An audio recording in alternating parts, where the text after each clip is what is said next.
Welcome, everybody, to another edition of Wire to Wire Sports Podcast. I am your host, the NFL genius, Gene Walzak, and I won't say handsome today because I definitely need to trim it up a little bit. It's been a busy week, but that's okay.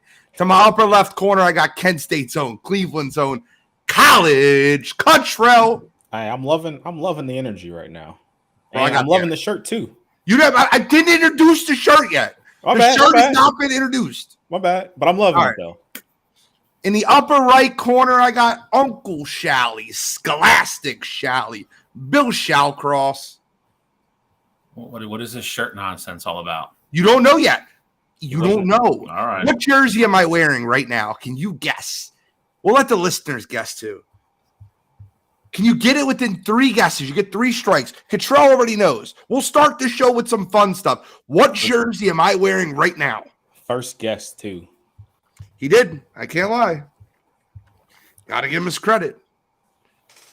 Chat at home, if you guys want to guess what jersey I'm wearing, you can do it. Shally is still giving us nothing. It looks like he's stumped. I thought you were leaving it for the fans. No, I want you to guess. See you who get comes 3 up? strikes. I have no idea. See, no idea. But we got a wild show this week. Wild show. We got the NFL lineman list. So it'd be edge rushers and D-line. After that, we have, will Ohtani be traded? Should he stay or should he go now? MLB second half predictions. Will Juan Soto be moved? I think Juan Soto has to be moved. But we'll talk about that when we get there. Second half predictions. And then we're going to put you to sleep. We're going to do some grass ping pong, ladies World Cup soccer. It's super entertaining. I can't wait. And then British Open golf, English golf. I am so excited to talk about that stuff, guys. I feel like what was the in Major League? It's actually a hint, by the way, Shally. Major League, when the coach has a heart attack and he's in the and they think he's watching like English soap operas. Yeah, like, I love this shit. Like that's the way I feel. Time to move to England. That's the way I feel when we're talking about the yo, my man Chase, Shally's spirit animal is Bill Belichick. The energy is live. Doesn't give you much. All right, so I will unveil this part of the jersey. Why are you wearing Cleveland stuff? You'll understand. Do you not understand? I got Ricky Wild Thing Vaughn jersey on. It's Rick the Wild Thing Vaughn from Major League. Come on, brother. That's a jersey you need to own. I got the Sandlot one. I got Ricky Wild Thing Vaughn, and I got Boobie Miles. If you guys ever want to like get me like a gift, and anybody out there, you guys want to send me a gift, send me a fictional sports player's jersey. You know the 3 I have. I'll send you my address. I'll even release it on air. What are you going to do? I'm kidding. But we got a lot to get into, but the one topic I didn't talk about yet, and I want to get into right away, is did you guys see the Saquon Barkley interview recently? Absolutely. He's not messing around. That was about as blunt and honest as you can be as an athlete. Got to give him credit. Yep. I don't think he's wrong, right? So we'll talk about that in a minute. But I'd love to hear you guys' opinions on, do you think that running backs are severely underpaid? What is your thought process on the running back contracts? Every one of them, all the big names got franchised. I mean, I think, right out the gate, you kind of hit it on the head. He's definitely not wrong in the sense that these running backs are important to their teams. I understand that for like a guy like Josh Jacobs, their team didn't make the playoffs last year and he had a career year. And so, if you're the Raiders, you know right off the bat that Josh Jacobs' success doesn't necessarily tie in to us being a winning football team. So I 100% agree with Saquon that, he's earned his money. He's done everything he can. He's fought through the injuries and, he's helped carry that Giants team to the playoffs. And, ultimately. Cottrell's frozen. Ultimately, I'll finish this point. Ultimately, get your back control. Ultimately, Okay. what? Finish that. I was just going to say, ultimately, you gave Daniel Jones $40 million. And if I'm Saquon, I'm like, I put in more work than what Daniel Jones did. He had one good year, and I've been consistent since I was a rookie in this league. So I fully understand where he's at right now and him wanting his money. But at the same time, if you look at it as a league whole, the last however many Super Bowls you want to go back, there hasn't been a top paid running back there. So I get why teams aren't valuing the position. But if I'm these running backs, I'm not just going to say, hey, just because these Super Bowl teams don't have these all-time great running backs on these big contracts doesn't mean I'm not valuable. We'll see how far you guys can get if you don't have a running back on your roster throughout the regular season to help get those wins where you guys take over in the playoffs. Well, as usual, my friend Cottrell is absolutely wrong. And that's okay. It's okay to be wrong, Cottrell.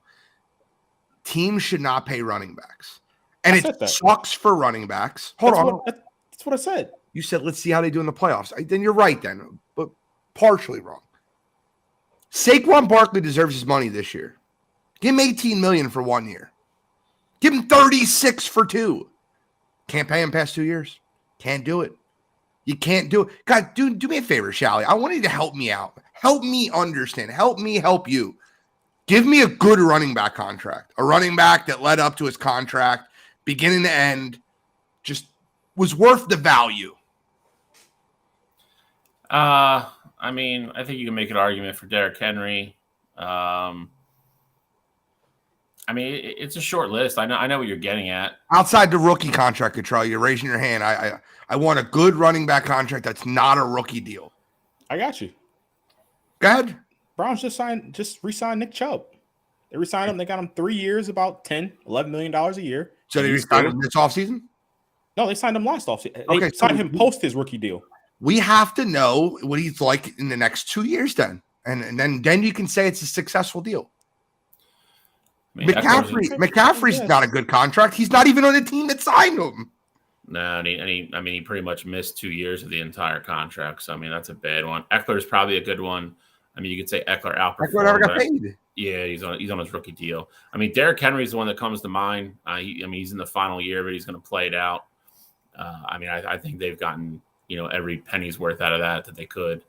But that's it, right? Look at Ezekiel Elliott's contract. Todd Gurley's contract. Do you think they cut Dalvin Cook short of his contract? They renegotiated Joe Mixon's contract.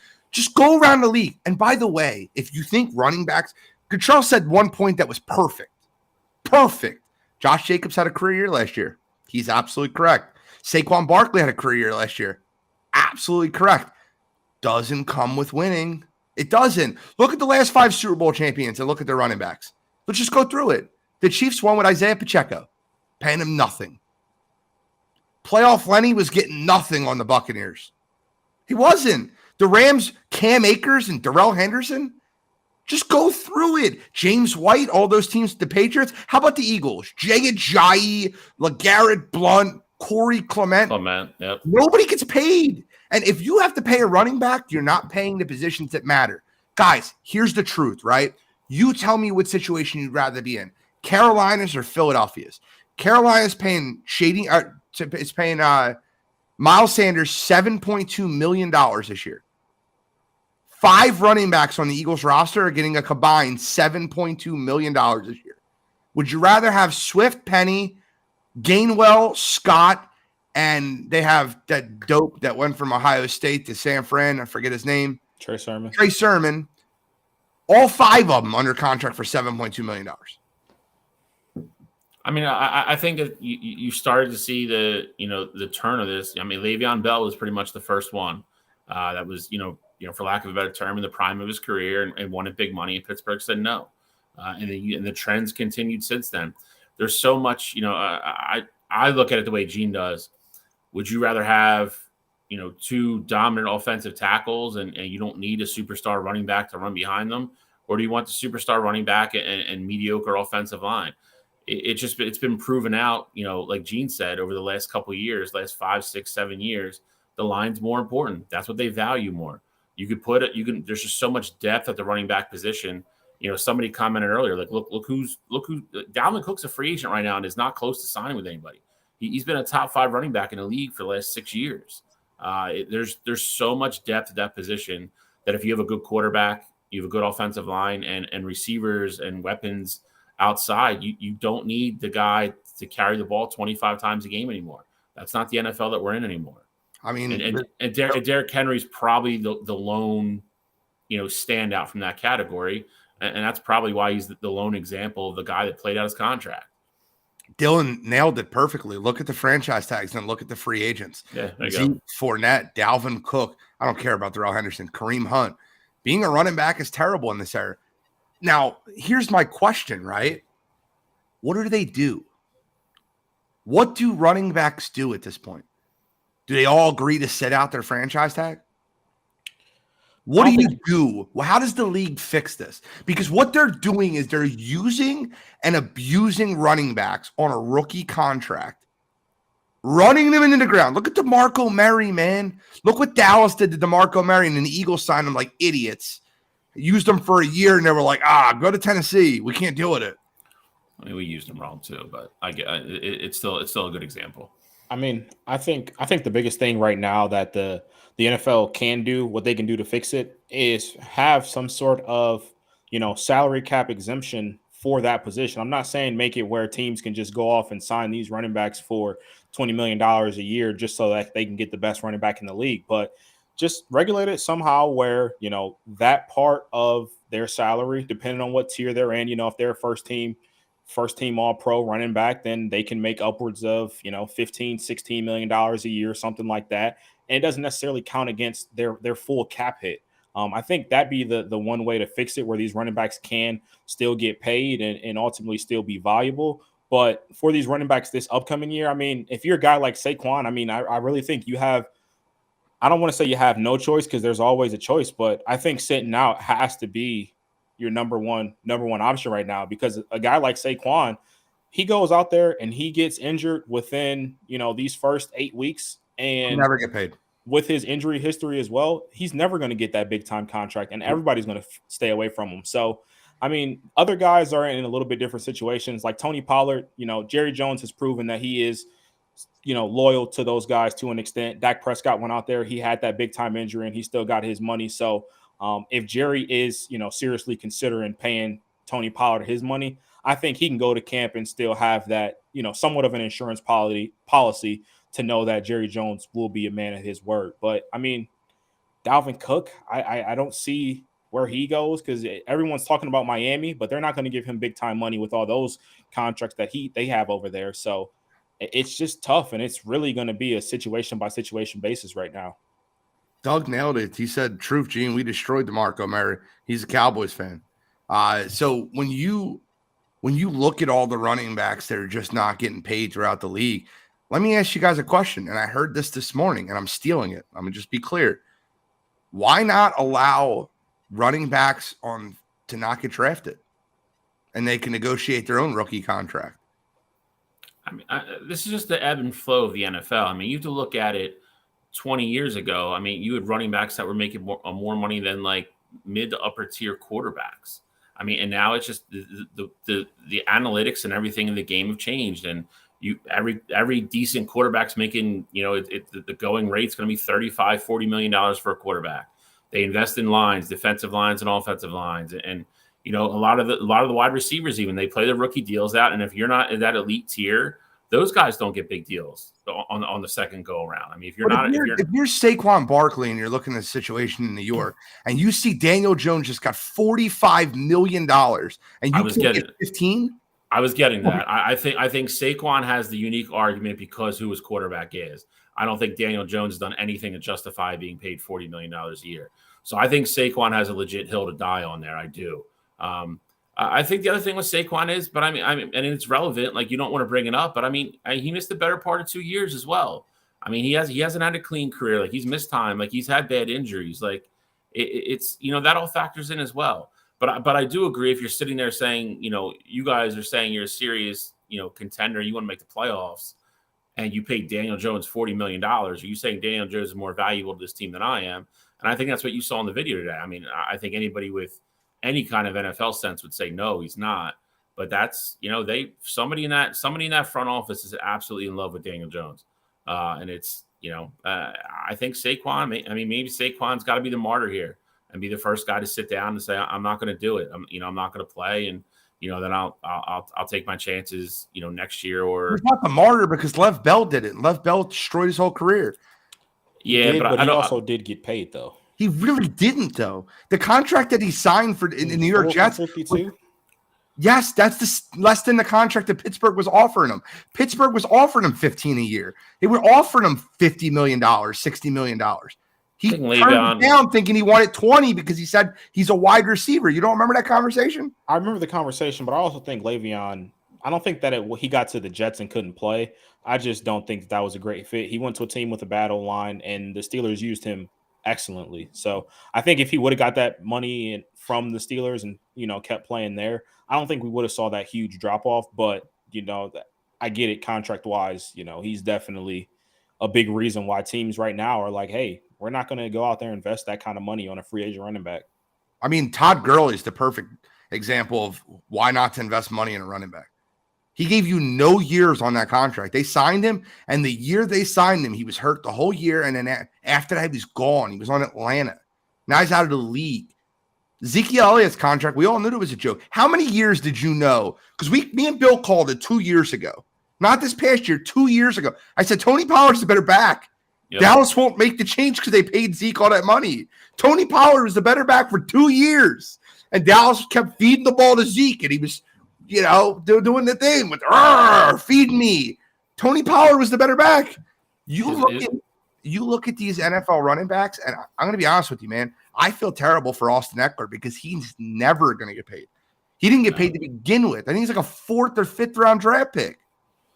That one's tough too because the Chargers are going to sit there and shut around and pretty much say that he's successful as he is because of the way they use him. And if he doesn't go to possible, bro. Name another running back outside Christian McCaffrey that's catching 100 balls. I don't disagree with you. I'm just telling you what they're going to say. They throw the ball 100 times a year. They're going to say you can go anywhere else and you're not going to get the ball that much and your numbers are going to go down. We're not going to pay you. I'm just telling you that. I don't disagree. I don't agree with it. I'm just telling you that's what their stance is going to be. Yeah.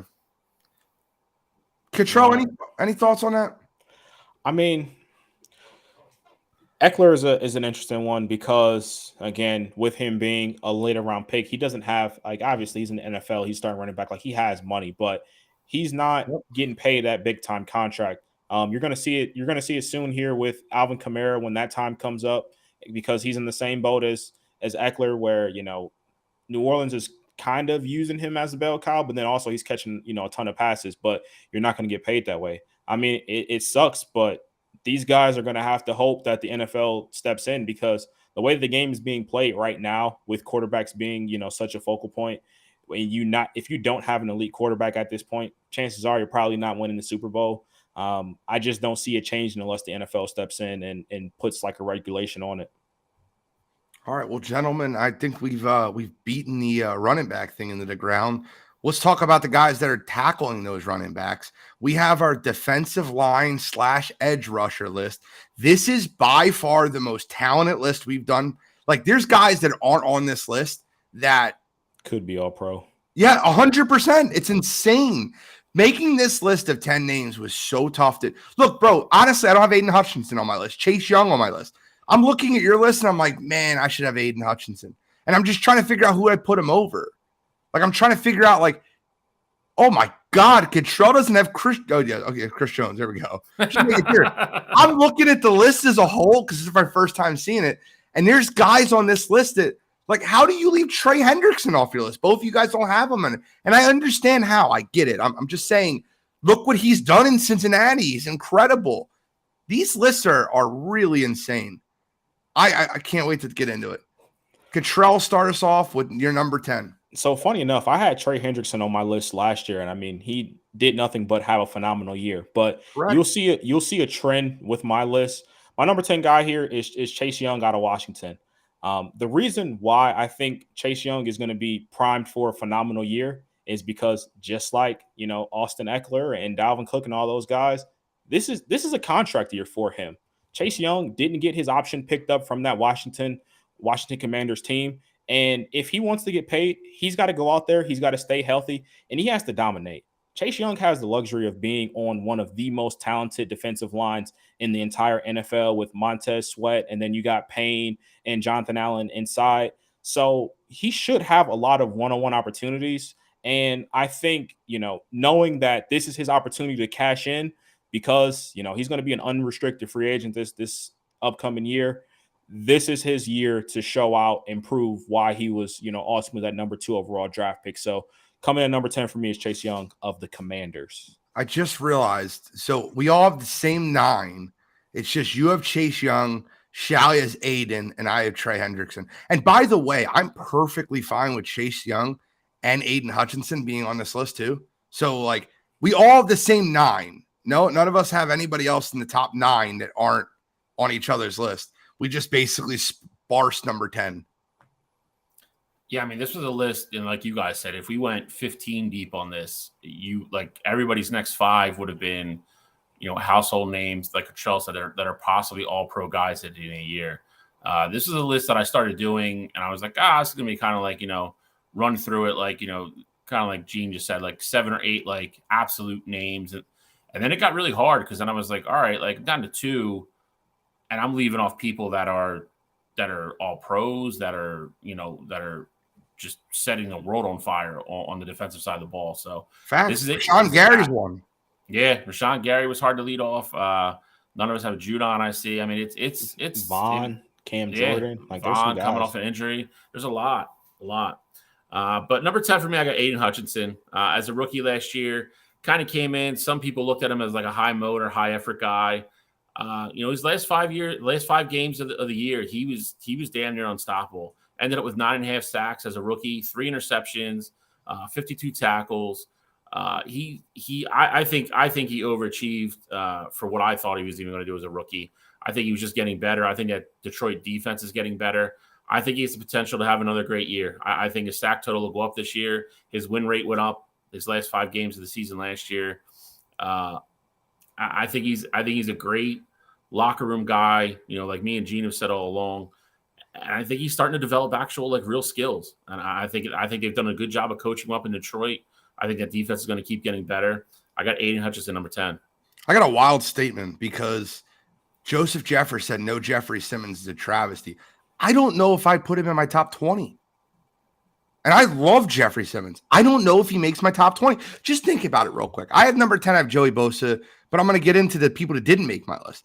So I had Von Miller, number 11. I had Aiden Hutchinson, 12. Chase Young, 13. Rashawn Gary, 14. I'm probably missing 1 or 2 that were off the top of my head. Javon Hargrave had a hell of a year. Trey saying that. No Hargrave. I don't know how you put – or first of all, the more valuable position is edge rusher. Facts. That's factual. It's not – we can't argue over that. Right. But – I mean, a lot of the interior guys get left off this list, and I don't know if I could fit Jeffrey Simmons in the top 20. My number 10 is Joey Bosa. Had an injury last year. I'll see how he recovers from it. It's funny. We were having a debate earlier, and I'm like, Hassan Reddick's definitely better than Joey Bosa. And I said in the chat, I'm like, Joey Bosa's getting a little long in the tooth. And Cottrell goes, they're the same age. And I looked it up. I'm like, oh, God. Because Joey Bosa, you feel like he's just been playing longer. Joey Bosa is still very, very good. And to be on this list, you have to be elite. But the 9 guys I have ahead of him are just better. And number 9 is Trey Hendrickson. Has anybody not watched what this man's been doing in Cincinnati? I struggled not to put him any higher. Trey Hendrickson's an absolute animal. He's basically baby Max Crosby. They're the same player, same effort, same style, same strength. I love what Trey Hendrickson does in Cincinnati. He's the glue of that defense that's taken that team to back-to-back AFC championship games and to the Super Bowl 2 years ago. So I got Trey Hendrickson, number 9. Number 9, I got Joey Bosa. Gene has talked about him. Yeah, he's not super old. I mean, he's had last 2 or 3 years, he's been pretty banged up. He's missed games, tore his groin last year. He is young. He's 20, I believe he's 27. But, I mean, he's probably in like a 32-year-old body at this point. But that being said, he's still an elite athlete, still has great hand skill, still technical, still explosive. He's still getting it done. again, I think he's just from the injuries alone. I think he's slowed down that proverbial half step. I think he's still elite. He obviously made my top 10 list. I just think everybody in front of him is going to have a better year. I think if he could stay healthy this year and stay on the field for 17 weeks, I think he has the ability to put up a lot of numbers on a very talented Los Angeles Chargers defense. So I think health is the most important thing with Joey Bosa. I think if he plays all 17 weeks, I think he's a lot higher on everybody's list next year. So my number 9 is the guy out in Philadelphia, Hassan Reddick. Gene mentioned how they are. Him and Joey Bosa are the same age at this point, and it seems like at this point in their career they have different trajectories because you saw how great of a year Hassan Reddick had last year with the Philadelphia Eagles. I think Hassan Reddick is an incredible player, and it's great that he is starting to show how much talent he's had. I mean, he's picked up his sack total in the last 2 years with 11 in 2021 and then had 16 last year. So I think it's incredible for him to be as talented as he is, getting 16 sacks on that Eagles defensive line that is absolutely loaded, and they're probably going to be even better this upcoming year, which is a scary thought. But I just think that the 8 guys that are ahead of him are going to have just slightly better seasons, and that leads me right into number 8 being Joey Bosa. I get it. Joey Bosa has been this injury-prone guy, but when he's out there on the field, he's an elite talent. He's a guy who is phenomenal at rushing the passer, of course, but he's also great in stopping the run as well. So I think he's a part of a Chargers defense that is probably, if not the most talented, one of the most talented defensive just groups in the entire NFL in terms of talent. So I like Joey Bosa. I think he rebounds big time from the injury last year. It's interesting how I feel like that's straight hate to have him over Hassan Reddick, but that's okay. It's no hate. It's definitely hate. I mean, if they're both healthy, I'll take Joey Bosa over Hassan Reddick. And I'm going to take Hassan Reddick. Did you not watch what he did last year? Guy should have won Defensive Player of the Year last year. I don't know about all that, but add the playoffs in and he should have won Defensive Player of the Year. What he did versus San Fran single-handedly won the football game. Hurting Brock? Yes. Don't put no backup tight end on me. Don't put a backup tight end on me. I'm going to come around and tear some UCLs. Go ahead. Number 8, I got Max Crosby from Las Vegas Raiders. Had another huge year last year. Sorry. Set a career high, 12.5 sacks. Second league in quarterback hits. First in tackles for loss. He's another guy that kind of got labeled with that high motor, high effort guy, and now he's shown that he's a lot more than that. I think he has the ability to have another good year. His win rates dipped the last 2 years, even though some of his individual stats, like the quarterback hits and pressures, have gone up. He's the kind of guy that caught everybody by surprise, and he's not anymore. He's a legit pass rushing threat. You have to know where he is in the field at all times. Guys are putting, one even double teaming him or at least chipping him with a tight end. Still a great pass rusher though. I have a number 8, and it's just simply because I think the guys ahead of him are going to have another great year. I think he's every ability in the world to be top 5 for me next year. This is a guy that I might have too low. We'll see how it plays out. But, if I looked at my list and said, is there a guy on here that can definitely climb next year that you might be wrong around, it would be Max Crosby. Well, you can't be wrong because the 7 guys you have ahead of him. Bro, I'm not trying to be smart. I'm not going to go through your whole list. But finalist for Defensive Player of the Year. Finalist for Defensive Player of the Year. 3-time Defensive Player of the Year. 1-time Defensive Player of the Year. One of the most dominant edge rushers in the game.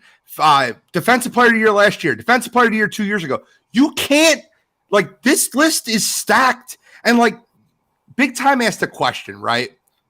He said, how low is DeMarcus Lawrence? And how low is kid from New Orleans? Cam Jordan.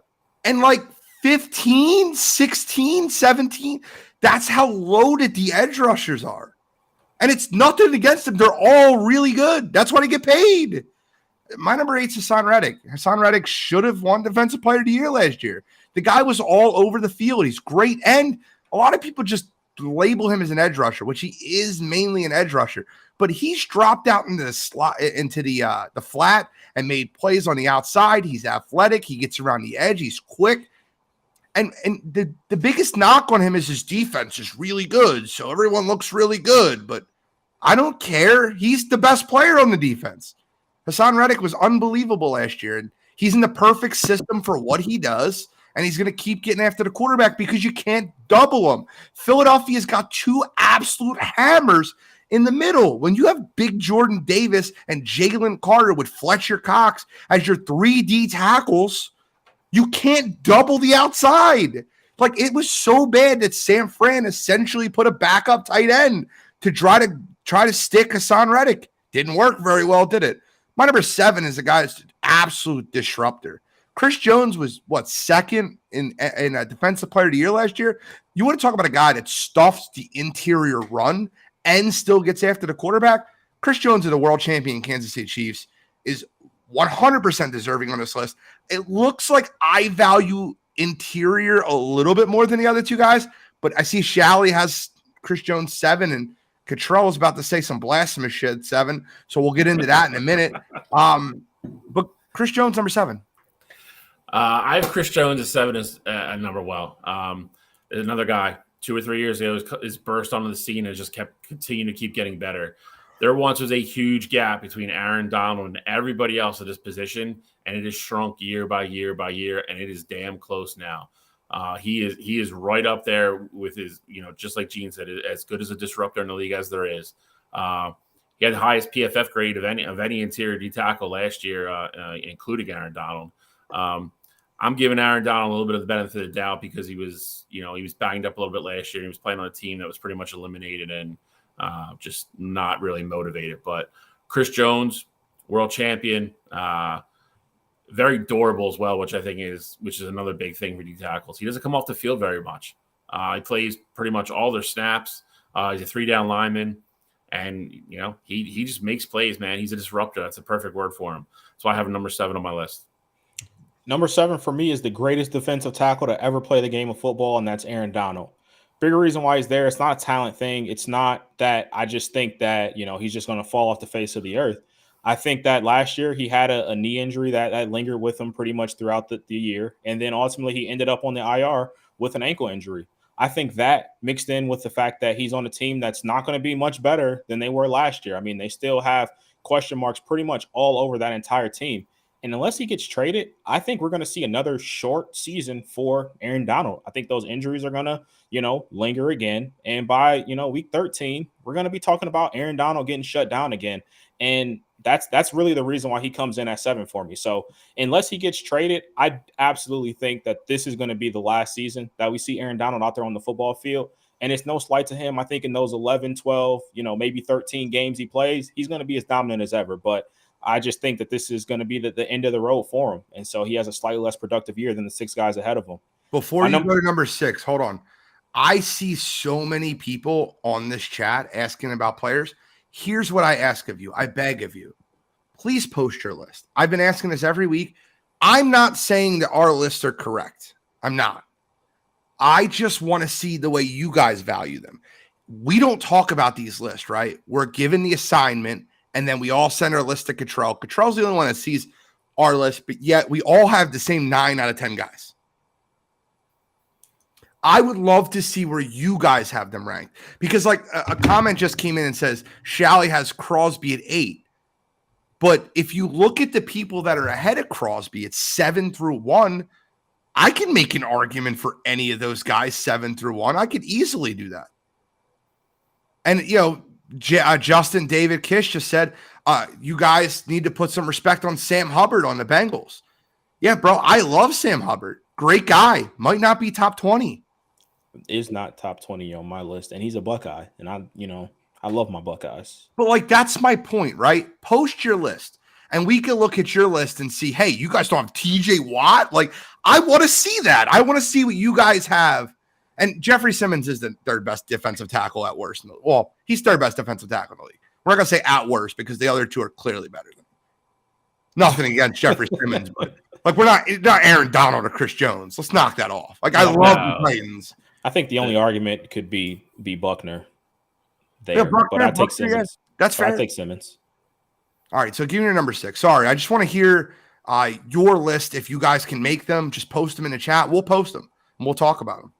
So my number 6 is a guy who was the best defensive tackle in all of football last year, and he closed that gap, last year, and that's Chris Jones of the Kansas City Chiefs.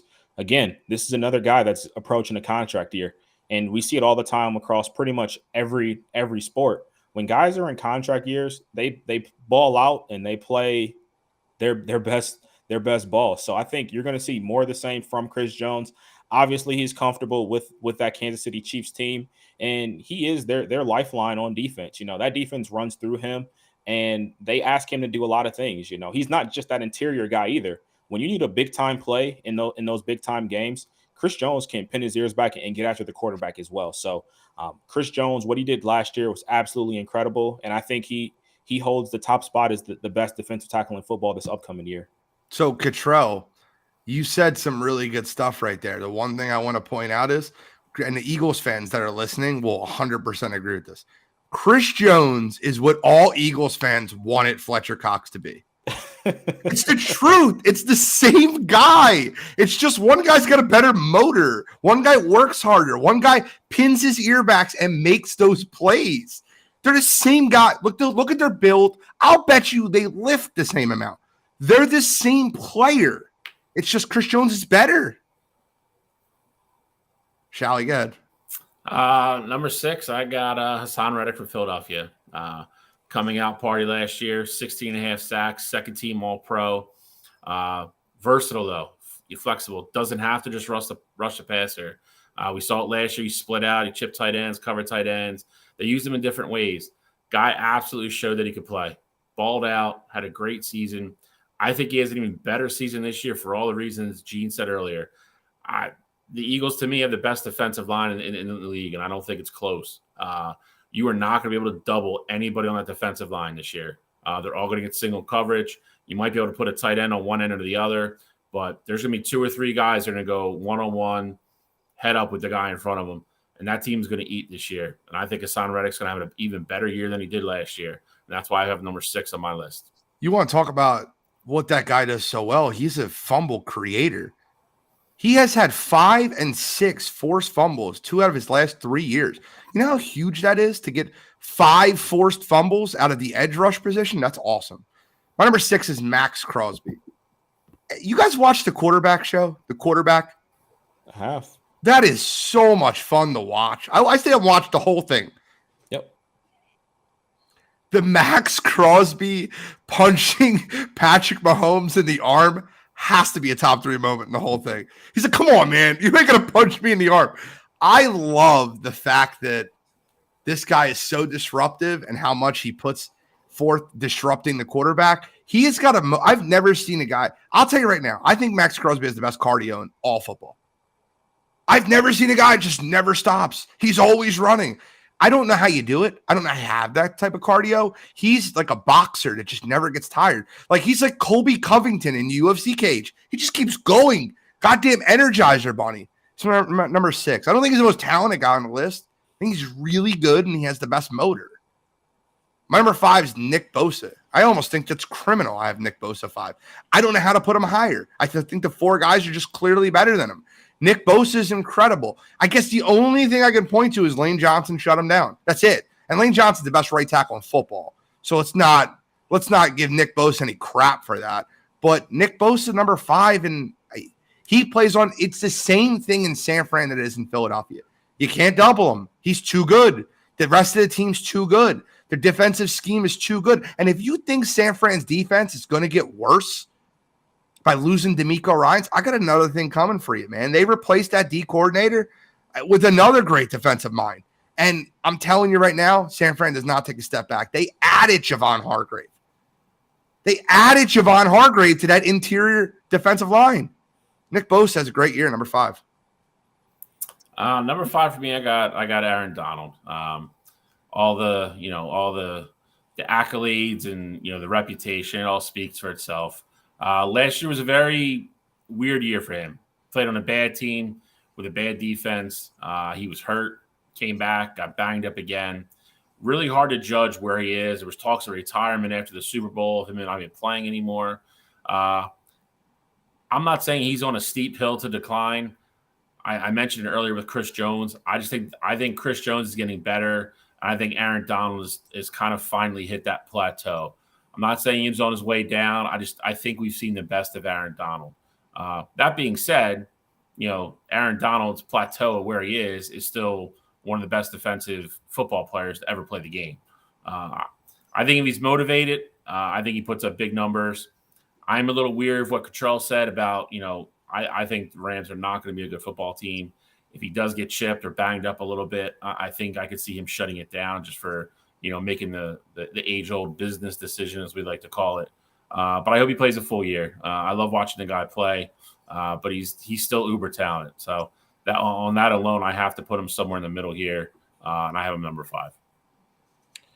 Number 5 for me is a guy who I was super high on last year. I think I had him 2 or 3 on my list when we did these lists last year, and that's Max Crosby. I love the way he approaches the game. I think him being on a D line where typically he was required to solely get after the quarterback. Last year they brought in Chandler Jones, and that definitely helped a little bit for him. Chandler Jones ultimately didn't have the season that everybody was hoping for if you were a Raiders fan, but Max Crosby is just absolutely incredible.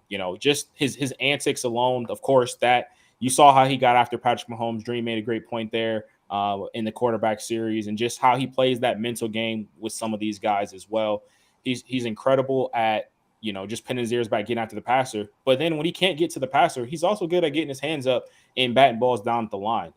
I think he's also very good at, finding ways to see and attack the ball, whether it be, going for a strip or just, swiping down on a quarterback's arm before he gets a chance to throw it. So love the way Max Crosby approaches the game, especially as that, untouted guy out of Eastern Michigan. So love his motor, like Gene mentioned as well. I think Max Crosby's primed for another great year because he's really going into the prime of his career. My number 4, another guy who I love watching play football, and that's Nick Bosa, San Francisco 49ers. Again, truly incredible. Great at rushing the passer, great stopping the run as well. I think Nick Bosa gets to benefit off of, not only is he one of the most talented guys in the NFL defensively, he's also playing in a system that's phenomenal. He benefits from his system just as much as Hassan Reddick does being with the Eagles and still having that phenomenal talent. So I think Nick Bosa's primed for another great year, and adding Javon Hargrave just makes his job even easier. So I think Nick Bosa comes at number 4. We don't quite see the defensive player of the year, but you probably see him, slowly approaching all pro status, first or second team. And Sean Chase, to answer your question, no, he's not. No. I nothing against DeMarcus Lawrence. He's not better than anybody on this list. And 4 guys behind them. I think he's 16 through 18. That's where I'd probably have DeMarcus Lawrence. So this is where it really got tough for me, because I think you're really splitting hairs between these top 4 guys. For me, we all have them in a little bit of different order, but I got TJ Watt from Pittsburgh. Huge fan, love watching him play. Hard worker, very talented, very physical. Only played 10 games last year because he has torn pec. Still had 5.5 sacks. I think the biggest stat to look at with TJ is how Pittsburgh played when he was on and off the field. When he played last year, they were 8-1. When he didn't, they were 1-6. That was the tale of Pittsburgh's season last year. He holds pretty much all the fastest records for a guy in his first 6 seasons. Fastest to 70 sacks, pressures. I think he's got 6 interceptions too. The guy can do everything. I think if he stays healthy, I think the Pittsburgh team's a little bit better than everybody thinks it's going to be this year. I think they're sneaky good, and what's going to be a very, very, very tough division to play football in this year. But I have him number 4, and I have him there just because I think the 3 guys ahead of him are going to have just slightly better years. But there's no shame to be in number 4 on any of these lists. Okay, so I got to address something real quick. My dancing partner tomorrow night in the Guys Empire debate show, Trey Riggs. Guy's awesome. Love this. I got Micah, Watt, Miles, Bosa, and Reddick in my top 5. No issues with that. You got Reddick a little higher than we do. No issues with that. Here's where I have to talk a little shit. 6 through 10 off the top of my head, I'll go Chris Jones, Mad Max Crosby, Hargrave, because I value the inside stuff, Aaron Donald 9, and Matthew Judon 10. My guy, I don't think, and this is just being clear, I don't think Hargrave's mother has him over Aaron Donald. I think if you asked his mom, he'd be like, well, Aaron Donald and then Hargrave. Like, I don't think anybody in the whole world. I think if you asked him, he'd be like, I have Aaron Donald. You can't have Hargrave over Donald. You can't do it. I just can't. I can't do that. That's all I'll say there. My number 4 is TJ Watt, and I don't mean to be a jerk when I say this, but I think he might win Defensive Player of the Year this year. I probably should have put him 1. If he stays healthy, he's the most intuitive player at that position. Great edge rusher. He's super intelligent. He affects the game. He's all over the place. He's got the mind of a middle linebacker playing edge rusher for Pittsburgh in a great system on a great team. I don't know how to rate these next 4. I don't know because they're all special. My number 3 is the guy I would least likely want to line up against, and that's Myles Garrett. That guy is I'm not kidding with you. We talked about this before. Me with a bat versus John Jones, I'd lose that fight, right? Me with a bat versus Myles Garrett, he'd kill me. I'd still run. I would need a 9mm to stop that guy from coming around the outside. He is huge. The guy is strong as a bull. He's quick. That's a scary dude right there. That's my number 3 is Myles Garrett. You got to watch out because he'll hit you with a helmet too. I think he's a good person. I don't want my defensive linemen to be good people. I don't want them. I want them to be vicious, mean people. It's weird. It's weird because ever since meeting Cottrell, I mean, I will never sound like a Buckeye, but it's weird how we've obviously, me and Gene both admitted this on the show before. Like, we pay more attention to Cleveland now than we ever have in our lives before. And it's funny because I like Nick Chubb, I like Myles Garrett. Like, I will sit down and watch those guys play football. I agree with Gene. I mean, I put this guy number 3, and I think he could win Defensive Player of the Year. I think the same thing with TJ. He had 16 sacks again last year, second in the league. He's one of he's just a freak. Like, you look at that guy, like he looks like you. It's funny you just mentioned John Jones. Like, you look at Myles Garrett, and you're like, oh, that guy's probably like a WWE wrestler or like a cage fighter. Like, the dude's just a specimen. He's quick, he's strong. He's another one. He's gotten better at learning the game and having a feel for the game. It's made him even more unblockable. He's the only player in NFL history to have, or one of 7 players in NFL history to have 10 sacks in 6 of his first 7 seasons. He's the only player in the NFL to have 10 sacks in the last 5 seasons. And that's crazy when you consider the company he has on this list. He's the only player on any of these lists that had 10 sacks a year for the last 5 years. Dude's a stud. Can't say anything bad about him. He could be 3, he could be 1, he could be 4. He's just a really good football player. I have him number 3. Yeah, and I think when you talk about these edge rushers, I mean, your top 4 guys, your top 4 edge rushers, we all have them, just different orders. But the top 4 are the top 4, and there's really no doubt about it to me. Number 3 for me, I do have TJ Watt of the Pittsburgh Steelers. Obviously, last year, he had some injuries and he didn't play the full season. But I think TJ is really about to start benefiting from, while he was out last year, the Steelers really had an emergence in Alex Highsmith on the opposite edge. And I think, him playing a full season with a guy like Alex Highsmith, who just got paid a big time deal, both those guys pinning their ears back, getting after the quarterback, that's going to help TJ because he hasn't had that caliber guy. Obviously, you got Cam Hayward on the inside, but he hasn't had a guy on the opposite side of him just pinning his ears back, rushing the passer at a really, really good level. So I really think TJ is going to be primed for another phenomenal year this upcoming year, and I would not be surprised at all if he wins Defensive Player of the Year. My number 2 is the guy out of Cleveland, one of my favorite players in the league, and that's Myles Garrett. Obviously, Bill just mentioned how consistent Myles has been, and I think you're going to see even more from him this upcoming year with the addition of Zadarius Smith, and then also bringing in a guy like Jim Schwartz, who will play a lot of man coverage. We have the guys that can play man coverage in Cleveland, and so those guys are going to be covered. Quarterback's going to have to hold the ball, half second, maybe a little bit longer than that. So I think it gives Myles Garrett all the opportunities to have a career year when it comes to that sack total, especially if he could stay healthy. So I got Myles Garrett at 2. Number 2, I got Nick Bosa from San Fran. We've already mentioned a couple things about him. I think the addition of Javon Hargrave to an already stacked defense is going to allow him to have maybe even a better year than he did last year.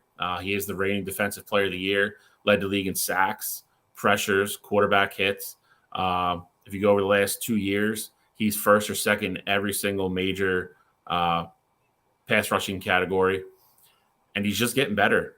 He's another one. He's a freak athlete, high twitch guy, great technique. He had one bad game last year, and G mentioned it, and it was against the best right tackle in the football, which is the playoff game against the Eagles.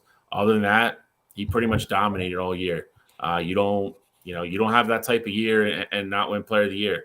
I think he has just as good a year as he had last year, maybe a little bit better. I just have one guy ahead of him who I think is going to be Defensive Player of the Year this year. But Nick Bosa is an absolute stud. He's going to play on a great defense and have every opportunity in the world to put up crazy numbers again this year.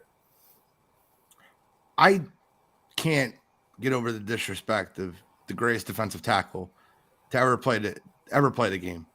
We're talking about injury prone, right? We're talking about his injuries. He's missing games, and he's past his prime because he missed 5 games last year. Well, let's talk about the 2 other games he missed in his entire career. The guy is always on the field. Last year, they shut everybody down. Cooper Kupp got hurt. He'll be back. They'll be able to control the time of possession on the offensive side of the ball. Cam Akers is going to be involved. That Rams team's not going to be bad. They're going to be competing for a playoff spot. And if they're competing for a playoff spot, Aaron Donald is going to wreak havoc. I don't think the retirement thing was real. I think the retirement thing was so he get paid. I really believe that after the Super Bowl, after what he won, he's like, I'm good retiring if I don't get the money I feel like I deserve. Aaron Donald is still the best defensive tackle to ever play football. Guy's unreal. He's unblockable. You need 2 guys and 3 guys to stop the guy. He benches 600 pounds. You've seen that clip with him and DK Metcalf talk about who benches more? And DK's like, oh, he paused there. He goes, how much do you bench? He goes, 600. He goes, wait, can I take my answer back? Aaron Donald is just a freak. He's a specimen. And I think the Rams will be better than the Seahawks this year, Trey. So we'll find that out. I think the Rams are better than the Seahawks. I think Geno's an aberration. Number 1 is, and I do a lot of crazy comparisons. I do. 3 years ago, I said Patrick Mahomes' comparison is Michael Jordan, right? And it started to prove to be right. People are already talking about, is he the greatest quarterback of all time with 2 Super Bowl wins? He's not yet. His career's not over. But he's the only athletic specimen we've ever seen that way. Micah Parsons reminds me of Lawrence Taylor. He does. You can do whatever you say, whatever you want. You have 4-3 running around the edge, and he's smart enough to play middle linebacker. The guy is unblockable, unguardable. He's stronger than your left tackle, and your left tackle weighs 80 pounds more than him. He's faster than any lineman in the league. Well, I mean, with the exception of Nolan Smith, who the Eagles just drafted. Micah Parsons is just special. And he reminds me so much of Lawrence Taylor. I think he'll win 4 or 5 Defensive Player of the Years, including this year. So my number 1 is Micah Parsons. Pains me to say to have a Dallas Cowboy at number 1, but, I am objectionable. So I have Michael Parsons number 1. Everything Gene just said, 26.5 sacks through 2 years, puts him 6th all time through 2 years. He's right up there with Reggie White and Lawrence Taylor and all those guys. And you were talking about the best 2 guys to ever do it. He's been second for Defensive Player of the Year 2 years in a row. I think he gets over the hump and he wins it this year. Everybody forgets this guy played middle linebacker in college. Just like Gene said, he has the intelligence and reads the defense like a middle linebacker. He's just a freak athlete. You can't block him. He is faster than every offensive lineman in the league. And he's more technical than people give him credit for. I think it's the one thing, you always hear like how explosive he is and how fast he is and, how smart. But you watch him play, he's a way more technical player than people give him credit for. But I have a number 1 this year. I think he wins Defensive Player of the Year. He's my pick to do that. And I think he, I hate seeing him twice a year. I mean, I'm not a fan of it, but I don't think he's anywhere near close to his ceiling yet. So I have Michael Parsons number 1. You look at everything that TJ Watt is for the Pittsburgh Steelers team, and you bring up all the numbers, the different things that he can do, drop back into coverage.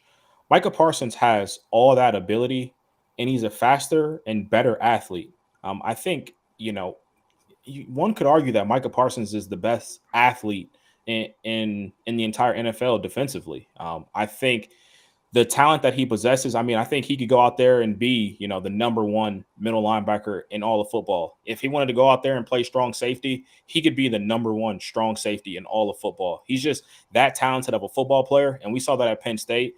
And now that he's fully committed to just being an edge rusher and getting after the quarterback, you know exactly what's coming. And, yes, you have DeMarcus Lawrence on the other side of you, but if I'm game planning for Dallas, I know Micah Parsons can't be the guy that beats me and you can double him. But sometimes it doesn't even matter because he's fast enough and he's as much of an athlete as he is. He can bend the edge and still get after the quarterback. And if you just want to mix in packages where you drop him in coverage or you put him in the slot for whatever reason, he's versatile enough to do that. And so I think all that, mixed with the fact that he is on that Dallas football team that's going to be a pretty good defensive bunch this year. I also think Micah Parsons ultimately wins Defensive Player of the Year this year. And, I think he has another phenomenal all-pro season as well. So Micah Parsons, I think he's going to be number one on this list for a long time coming. Hey, listen, the one thing that we neglect to say is they just added Mozzie Smith in the middle to help a ton with him not having to worry about the run interior. They have DeMarcus Lawrence on the other side. They have cornerbacks that can slow down your receivers to give him more time to get at the quarterback. That Dallas defense is going to be special. They have one of the best defensive coordinators in football. They are. I think Dallas, Philadelphia, and San Fran have the best three defenses in football. Just calling it like it is. I mean, I think talent-wise, the Chargers are definitely up there too. They just don't have the guy to lead them. But talent-wise, yeah, 100%. But Brandon Staley's their head coach. Yeah, absolutely. And I think the other thing too with Micah Parsons and with a lot of these other top names that we mentioned, he's not afraid to stick his nose in there on the run. Like he will 100% go out there and make plays to try and stop the run as well. So, I mean, just all around great talent. I want to answer this question. No, I'm not very high on Mozzie Smith, but I'll tell you what he's going to do. He's going to stop the run. He's not going. That's what he's there to do. Like he's a piece for that defense. Did they draft him too high in the first round? Sure, but if he's a piece that they can plug into their system, that's going to help them stop the run. Because that's all they want him to do. They don't want him to have 10 sacks. If he does, that's a luxury. They brought him in to stop the run. That's all he's there for. He's very good at it. He's solid. He's going to free up people for those two guys on the outside, which is literally his only job, like you guys said. Ed, I love you. I'm glad you're feeling better, brother. Congratulations on the tournament. Clearly not too much better saying this. I need you to give me your list if you have Judon on your top 10. That's fine. Judon, it's probably 15 for me. He's in the next 5 for me. 15. Like he wasn't my next one off. That was Von Miller. He wasn't my follow-up. That was Aiden Hutchinson, Chase Young. Yeah, I think Aiden, Chase, Trey, Cam. I mean, I just think there's guys that I would take over Matt Judon. I get it, he's on that Belichick scheme and he's having great years over there in New England, but one-on-one, I got about 15 guys that I probably take over him. And the last thing I want to talk about is Trey said something about I'm not a huge Geno stan either, but DK is a video game character.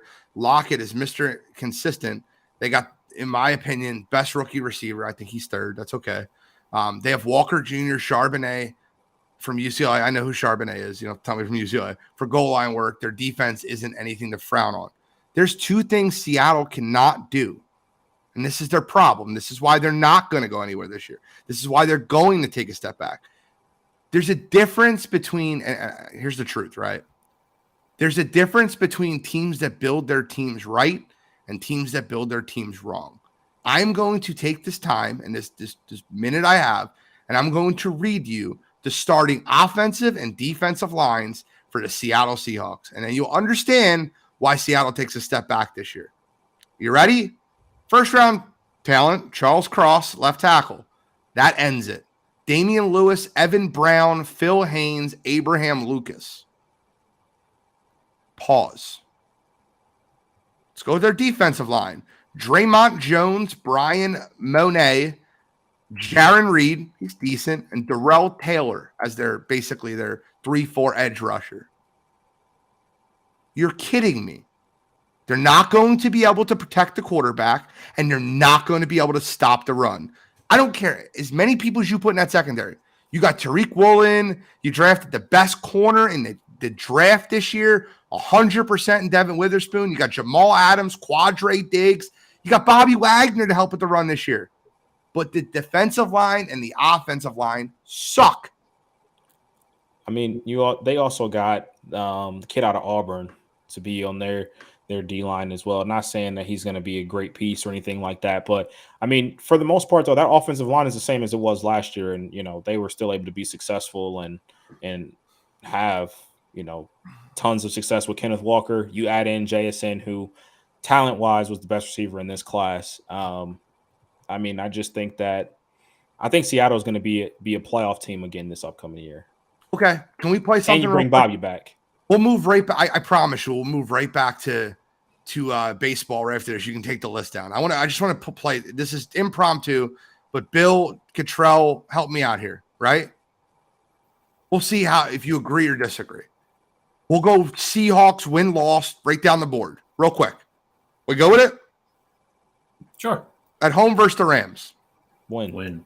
We all agree, 1-0. At Detroit, week 2. Loss. I would say win. Okay, so we're 1-1. Okay. At home versus Carolina. I would say another win. Win, 2-1. At New York Giants, 3-1. Win. So you have them 4-0, Cottrell? At this point, yeah. Stop it. At Cincinnati, Loss. I have them 3-2. At home versus the Cardinals, win. The Browns in Seattle, Win. Loss. Probably a loss. The Browns better not lose that game if they want to win the division. They better not lose that game. Okay, we'll continue. At Baltimore, Loss. At home versus the Commanders. I think they lose that game. I think that's a loss. I think that defensive line is going – guys, look at Washington's D-line and look at Seattle's offensive line. You tell me. Look at Washington's quarterback. Yeah, dude. I am losing it. They're not losing that game. At the Rams, win. At home win. At home versus the 49ers, loss. At Loss. Dallas, loss. At 49ers, loss. Philadelphia, loss. At Tennessee, win. At home versus the Steelers, loss. Toss-up game, but I got them 7-10. What do you have, 9-8? Yeah, I had 9 wins. 10. 9 wins. It's the NFL too, though. So there's going to be a game in there they're not supposed to win, and there's going to be a game in there they're not supposed to lose. And I think that's Washington. Like last year, we saw the Falcons. You saw it on the quarterback series. Atlanta went out there and they beat San Francisco 49ers, game they had no business winning. Just one of those things that happens. Did my man just say Detroit's bread and butter is the pass game? Did you not watch them play football last year? I mean, I think Jared Goff had a career year last year. I'm not going to say it was their bread and butter. But Jamal Williams, I get it. The number was high, but it wasn't like Jamal Williams was just toting the rock. They got him down to the 1-yard line. He couldn't be stopped. Yeah. Jared Goff did have like 4,000 yards last year. So, I mean. Yeah, I mean, Jamal wasn't breaking off 45-yard runs all over the place. You get it?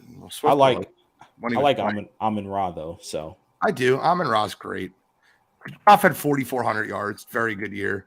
Jamal Williams had over 1,000. DeAndre Swift had over 500. They had over 2,000 yards on the ground last year. I can't say my bread and butter is the pass game when you're running for 2,200 yards. I just can't say that. No, I'm a very well-balanced team is what I'm trying to say. All right. We have to move on to baseball, which I'm happy about. We're good with baseball. And then I'm checking out at 8:30, boys. I'm done. Getting out of here. Out of here. Hey. Now, before we start second half predictions, I want to ask 2 questions. We'll go 1 and then 2. Will Shohei Ohtani get moved? And if so, who will he get moved to? Now, here's the point. Ready? You can give me multiple teams. That's cheating.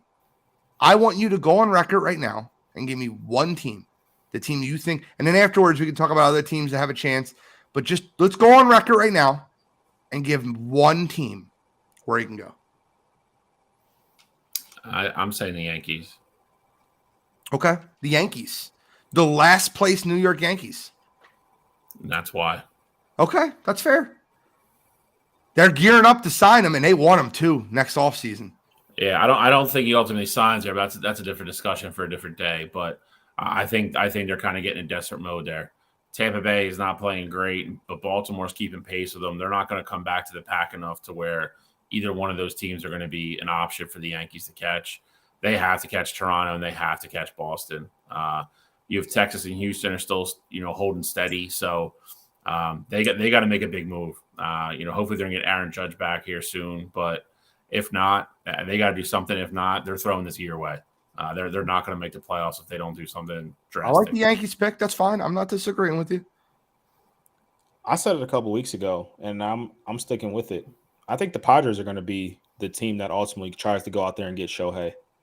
I think, they realize with what they have right now, that clearly, they're about 8-10 games back in the division right now. They need to turn it around, and they got guys that they can move on from. And if I'm the Angels, I wouldn't necessarily want to just give up hope on this season. So I definitely think that the Padres are going to be the team that has the best package. Ultimately, though, I don't think Shohei gets moved. I think the Angels stand pat. It's wrong answer. Angels are going to stay pat. They won't trade Shohei. I don't think they stay pat. They're at 500. They would realistically, again, they have to pass some combination of Houston, Texas, Toronto. Like they got to pass a bunch of teams. I just don't see it happen. A lot of it will depend on when Trout comes back and what he's going to do. But I can't see them holding on to him and risk not getting anything for him because I think there's zero chance he resigns with the Angels. Okay. You got to get something for him. Dylan says, I don't think Ohtani gets traded. Cottrell saying he doesn't think they get traded, but if he does get traded, he's going to the Padres. You say the Yankees. I got a team that no one's talking about. Marlon Bradley said the Dodgers. Okay. I got a team that no one's talking about. How about the Baltimore Orioles? Let me explain why.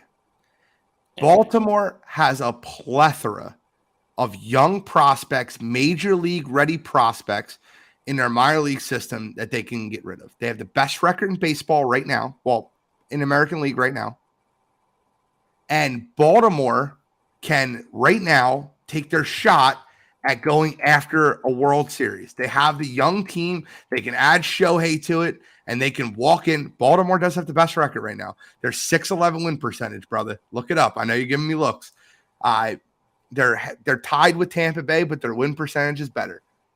Baltimore has so many young prospects they can give up, and it's a perfect time for them to rent Shohei Ohtani. I think most people understand Shohei's not going to resign there if you trade for him. I think he's going to the Dodgers. If he doesn't go to the Dodgers, I think he's going to the San Francisco Giants.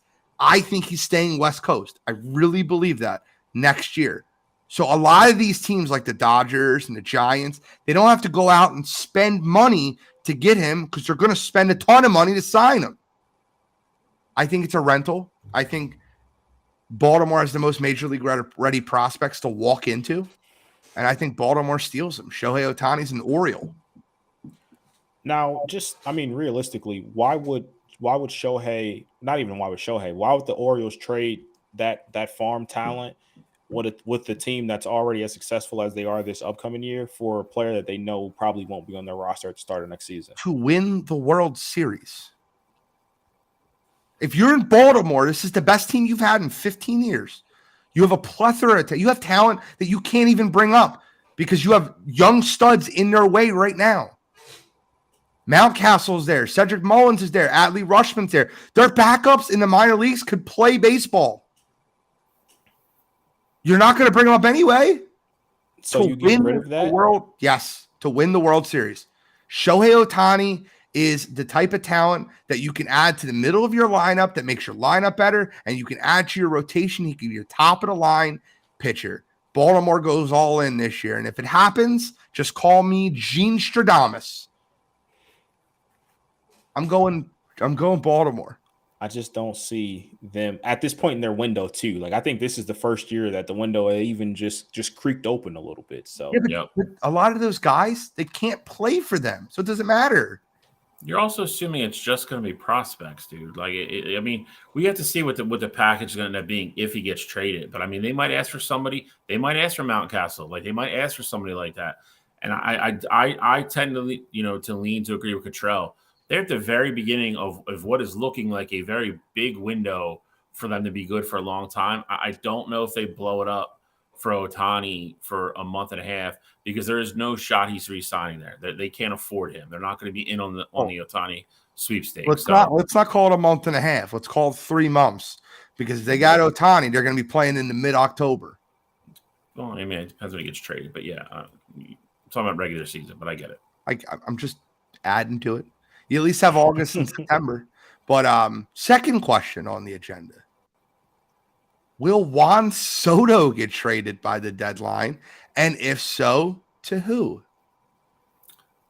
I think it's crazy that his name's even coming up. And I think that just lends more credence to reports that were coming out of there earlier in the last, 2-3 weeks that it's that clubhouse is not a good place right now. I mean, they gave up hell and high water to get him. He's still under contract for another year and a half.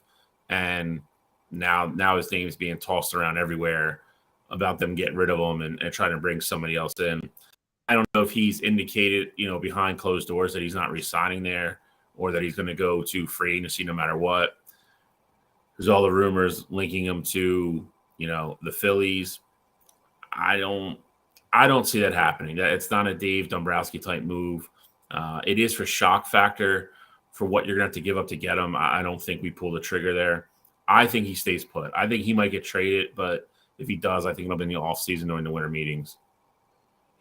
Okay. Yeah, and if I'm the Padres, I don't think there's any reason for me to trade Juan Soto right now. It's not like what? It's not like you're not going to still get an insane haul for him, in the offseason or even, if you wait a little bit longer. So I get it. They're out of contention right now, but that team is too talented for me to just give up hope for this season. So that's why I wouldn't trade Juan Soto. He's still, the other year and a half that he has with arbitration. And I mean, I don't think it's crazy to think that in a year span that you can rekindle and rebuild that relationship. And ultimately Juan Soto signs a big time deal with the Padres. So I wouldn't trade him just yet. Juan Soto has indicated multiple times he prefers to play on the East Coast. He wants to play on the East Coast. He's not going to resign with San Diego. San Diego's 45-50 and 10 games out of first place. I mean, you got 3 teams in their division ahead of them right now. They're all in the playoffs. Correct. You need 2 of them. You need 2 of them to implode. I think Juan Soto gets moved, and I think John Middle. I think the Philadelphia Phillies tipped their hand. They just mentioned recently that Bryce Harper will go to first, which will allow them to go out and trade for an outfielder and make Kyle Schwarber their DH, where they want him to be at. They just tipped their hand. I think the Philadelphia Phillies trade Abel and to get Juan Soto. Yeah, it's going to cost more than that. I think it costs Abel and a couple of mid-level prospects. I think they keep Painter because Painter's just had Tommy John. I think you won't lose him because of the Tommy John surgery. I believe that they'll trade their second best prospect and then a couple other prospects, maybe one big league talent player on their team, and I think they go out and get Juan Soto. I think Soto mentioning that he wants to play on the East Coast, like that's obviously a point that you think about if you're a team that's, ultimately making the trade for Juan Soto. But him having another full year on his deal, at this point, I wouldn't care if he wants to go to the East Coast. I would still try to get the best package available. And, I think other teams, if Juan Soto is truly on the market, I do think teams are going to have, a lot of interest in calling the Padres about trying to get him, even if they know it's just a rental. Okay. I'm just saying everything that I've been thinking. And if next week or if in 2 weeks from now, Juan Soto's a Philly and Shohei Ohtani's an Oriole, I'm going to come out smelling like roses. Now, the question is, would the Phillies ultimately pay Juan Soto too? Like, are you going to have They might. It depends what he does next year. $200+ million players? It's going to be more than that. They might. I'm saying, on the roster, 3. I mean, you'd have 3 at that point. And it gets tricky because you have Wheeler coming up. I mean, Wheeler and Soto will go into free agency the same year. You have Nola coming off this year. You have Hoskins coming off this year. You have Schwarber coming off after next year. He's probably the odd man out, if I'm being honest. If they're going to keep Soto, but you have $25 million extra to spend on Soto. I'm agreeing with you. I think there's a shot they go after him. I mean, Bill, you froze now. So I think there's a shot they go after him. I think they get him. I don't know what it is with internet today. Control froze earlier. Shalley's frozen now, and Shalley's frozen look is hilarious. I love it. Someone screenshot it and send it to me. But no, I think Juan Soto ultimately becomes a Philadelphia Philly this trade deadline. Will they resign him? I don't think so. If you're the Padres, though, are you giving up hope on this season? I get it, Juan Soto, he's asking out and things like that, but would you give up hope on this season as it is? Yes, 100%. They're 45-50. They're 10 games out of first place. I'm giving up hope on the season. Okay, I am. Bill, I need you to restart. You're completely frozen, so we'll see. Bill hop right back in a second, but let's move on to the second half of Major League Baseball season. There he is. There's my Bill Shawcross. Welcome back, brother. I'm back. We're memeing your frozen face. Okay. Just kidding. Let's move on to second half predictions. MLB. So here's where I wanted to go. Who's the MVP in both leagues? Hold on. And give me your playoff teams. Give me all your playoff teams. All right. I give you the AL MVP pretty easy. Yeah. Okay. I have a different person than you do. Okay. Well, I think Shohei pretty much has that award already wrapped up, so I'll take Shohei there. Well, I would have a different person if Shohei got traded to the National League. If he stays in the American League, I'm staying with Shohei. My point being is don't lay the minus 800 right now, because if that guy gets traded to the National League, you're kind of screwed. Yeah, very true. Wait after the deadline to lay the minus 800. And it's Acuna. It's NL. I say NL is just as easy as the AL is Acuna. I wouldn't say it's just as easy. I think it's a little bit closer in the NL than it is in the AL. Obviously, I love what Acuna is doing in the NL, and there's no issue there. But I think Mookie Betts has had a great year in Los Angeles. He's smoking the ball over the yard, and I think that there's an opportunity that if the Dodgers make a run, I don't know, maybe Mookie Betts surpasses them. I think Mook. He's going to be Acuna's going to be the best player on the best team in the NL. Mookie's not. It's debatably not even having the best season of somebody on his team right now. So Freddie's also having a great year. Yeah. So they're going to split votes at the very least. I think it's Acuna. I think it's Shohei, assuming he doesn't get traded. Now I don't know if Billy's asking, can he win both MVPs, as in, can he actually pull it off, or is he eligible? I don't know which way he's asking. Well, he's eligible. I don't think he can pull it off. Yeah, he would be eligible, yes. He'd have to have the most incredible second half we've ever seen. And then everybody in the American League would have to would still have to fall off. Yeah. True. You would, if they still add on to their numbers, you just can't. If Corey Seager stays on the pace he's on. Yeah. Randy Arozarena. There's just a lot of guys over there playing really good baseball. There is. So Let's go playoff teams. Let's do divisions first. Let's just do it that way. Who wins the American League East? I'll take Tampa Bay. I'm sticking with Tampa. I'm going Baltimore because I think they pull off the Ohtani move. I really believe it. Fair enough. I'm adding on. It's like I'm moving my chips in at this point. I hear you. Makes sense. American League Central. I'm taking the Guardians with no confidence. Yeah, this is the one. This is the one that's going to burn me. If I get one wrong, it's going to be this. I'm going with the Guardians as well, though. I'm also going with the Guardians. American League West. Texas Rangers. Houston Astros. I'll take the Astros. Okay. Let's go with the 3 wild cards now. I'll start. Good. I'll go Tampa, Toronto, and Texas. And I will go ahead. I say I have Baltimore, Toronto, and Houston. We're all gonna have the same 6 teams, I think. And I would have Baltimore, Toronto, and Texas. Yeah, so it's the same 6 teams. That's good. That means we're on the same page. We're not always there, gentlemen. We're not always there. That's okay. National League. National League East. I'm going with the Phillies. I'm kidding. There's no better team right now in baseball than the Atlanta Braves, and it's not that close. It's the Braves. Yes, I'm also going with the Braves. This is the fun one, right? NL Central. Does anyone want to win the division? I'm going with Milwaukee strictly because of their pitching. I do think, Cincinnati's been linked to a couple people. I think if they can bolster that rotation at the trade deadline, I think it gets interesting.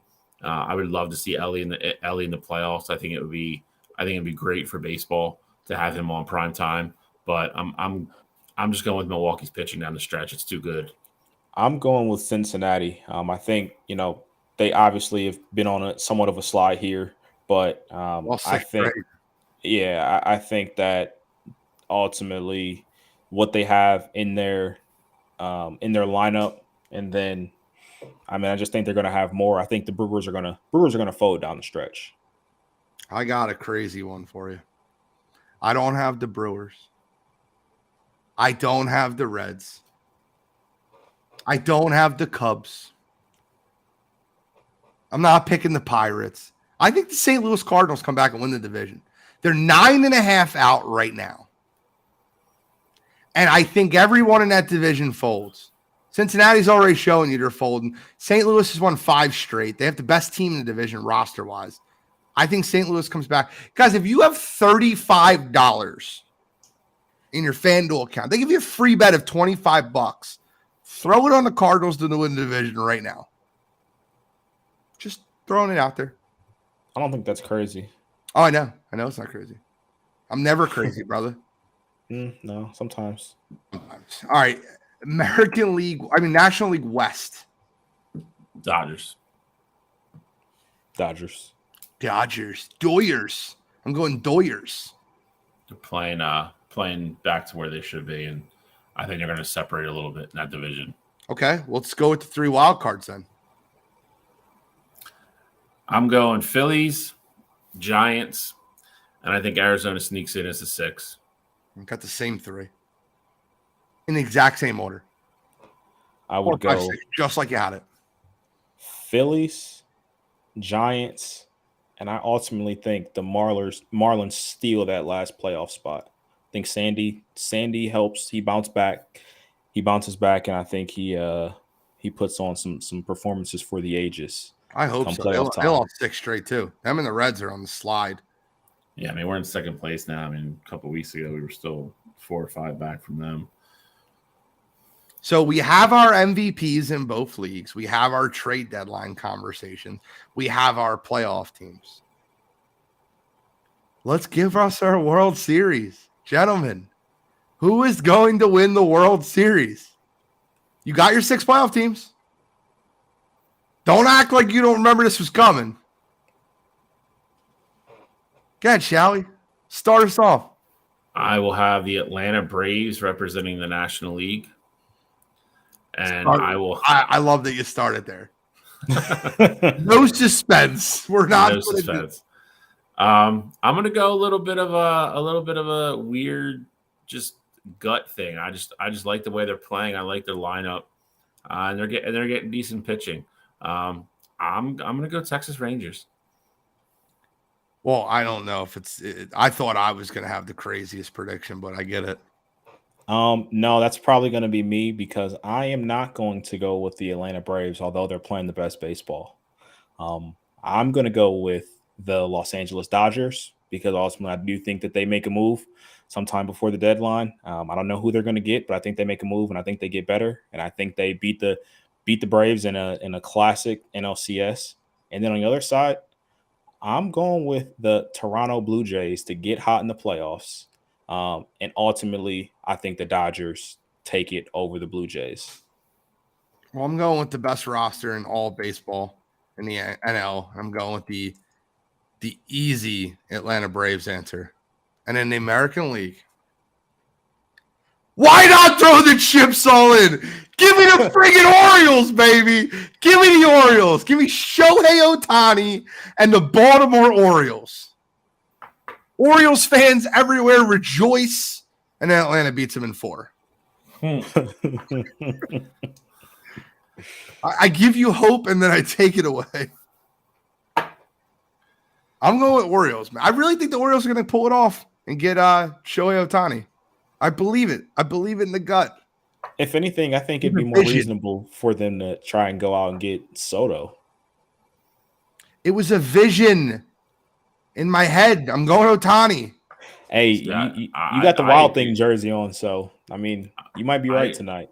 I agree with Cottrell. I actually think that makes more sense for them. But Ricky Vaughn. I don't think the Phillies try to trade for Ohtani. I think they try to trade for a different outfielder from the Angels. Said that for a couple weeks now. Oh, the one that doesn't play anymore?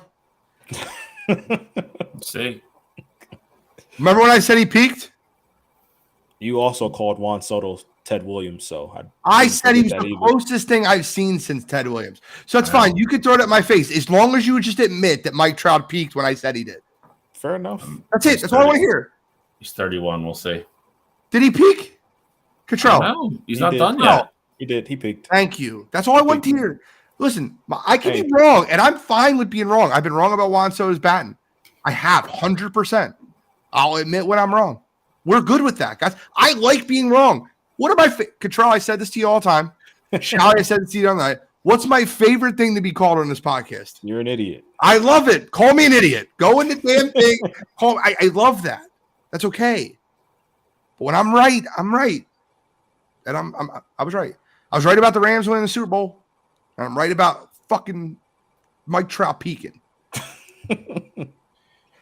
All right, so that's all we got baseball. Anything else? Any other comments? Major League Baseball. I think that's pretty much it. I love Bill. My man Bill. Remember when Trout hid in that loser sports town where no one cares? I think you're going to blow it up, dude. Yo, you guys don't know the joke behind this, and you got to spell Ohtani right if you're going to put his name out there. You did it twice. But can Ohtani catch on a work night? I don't know if he's listening, but I mean, he might still be at work. He's not. So if you don't know the story, we have an outfielder that plays on our softball team. He had a rough night.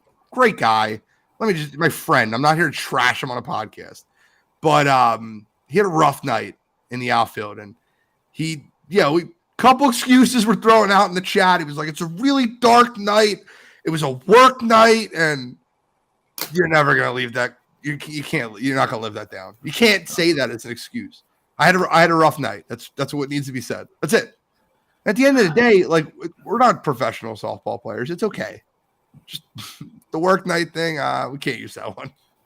Billy just came out blasted. He's shooting them off. Mark safe. All right. So, any other comments, baseball, before I head out for the night? Kyle asked a question about the pitch clock, longer pitch clock in the playoffs. Would you want that? I think it should be longer in the playoffs. Yes. I'm not watching something crazy happen in a playoff game over a freaking pitch clock. So they have to make it longer. I understand speeding up the game during the regular season, blah, blah, blah. I mean, I don't agree with it. I understand the reasoning behind it at least. If playoff game lasts for 3.5 hours, I don't care. I'll sit go with that. I want to watch that. Yeah, I'll watch every I just second. don't want to watch game 84 last for 3 hours. Agreed. I mean, you put the pitch clock in, and yes, the games are faster, but has that made you watch more baseball games this season? No. Yes. That was my whole point with it from the get-go. Like I don't think you got millions and millions of new fans to watch the game because they last 15 minutes. They're 15 minutes shorter than they used to be. I just didn't understand it. It's stupid. Just Rob Manfred being a freaking bozo like he always is. I 100% watch more baseball now. I'm telling you right now, I think one of the greatest rules they ever made, and I was listening to Tom McCarthy say this was one of the worst,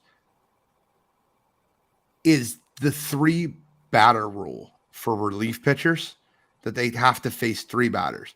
There was nothing worse than watching St. Louis Cardinals baseball in the playoffs when LaRusso would make a change every batter. Yeah. Oh, we're going to have this guy come in for this guy, and then you're going to sit for an hour and wait for that guy to warm up. I hated it.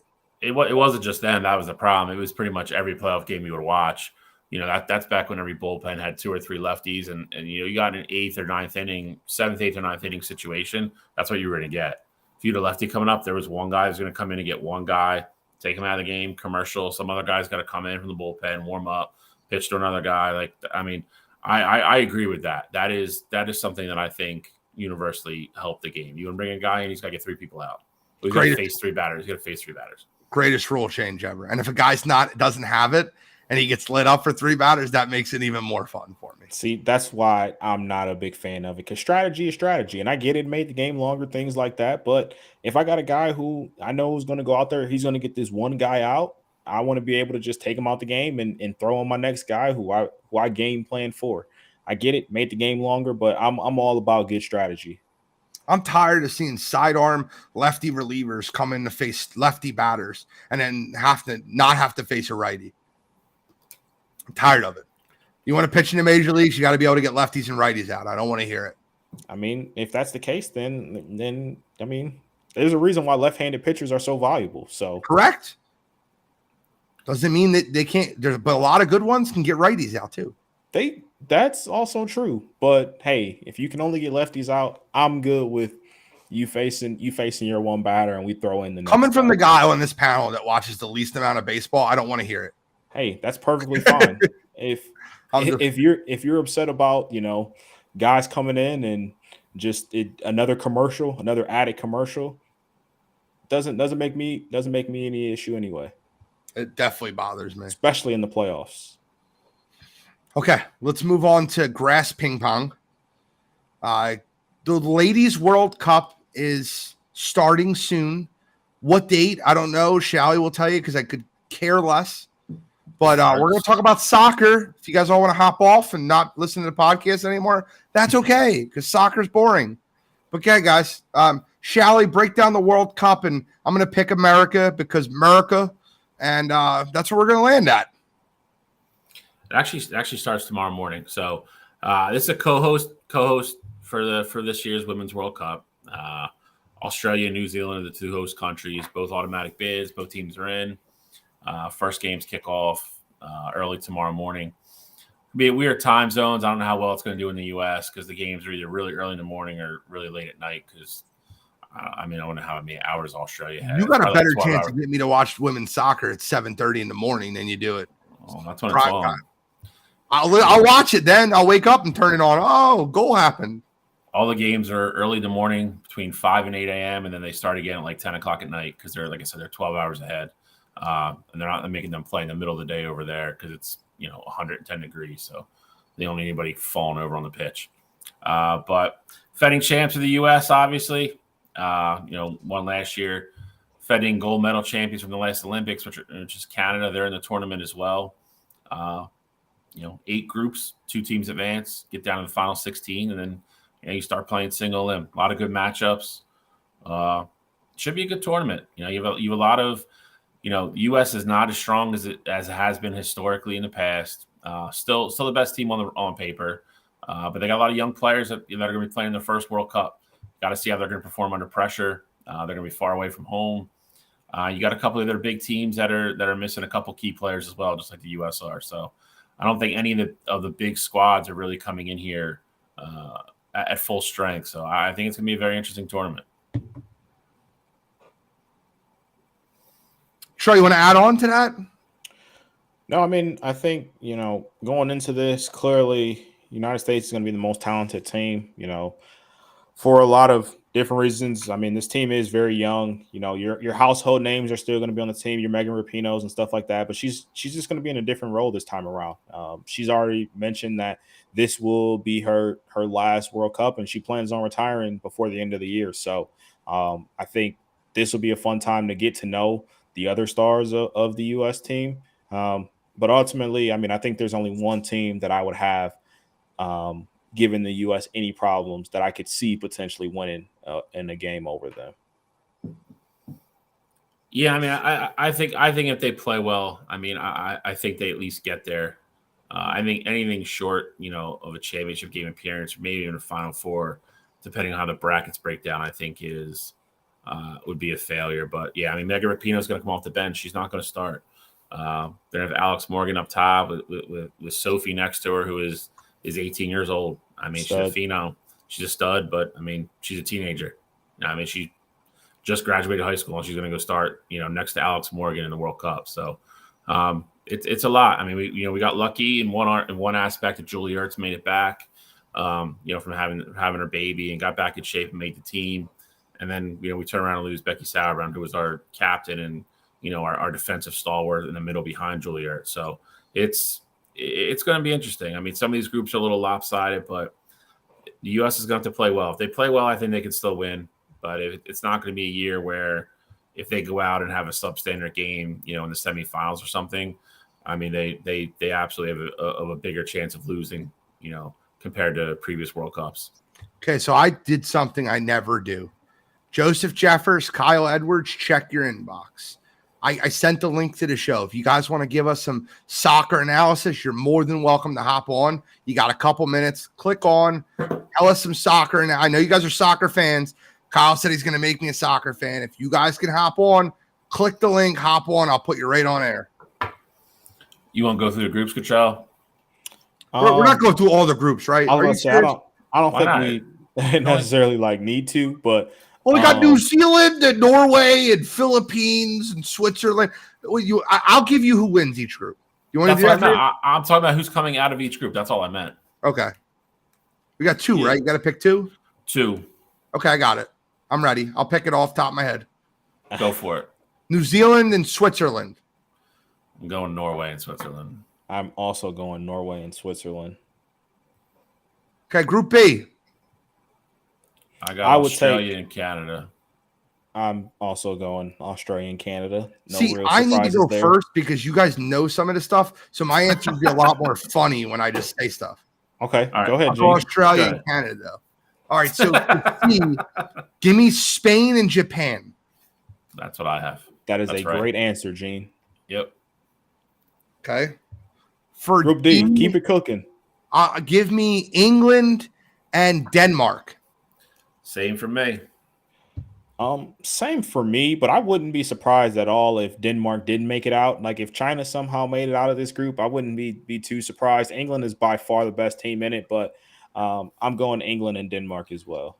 Denmark, China is the most important game in that group. United States and Netherlands. Correct. Easy. Okay. Give me France and Brazil.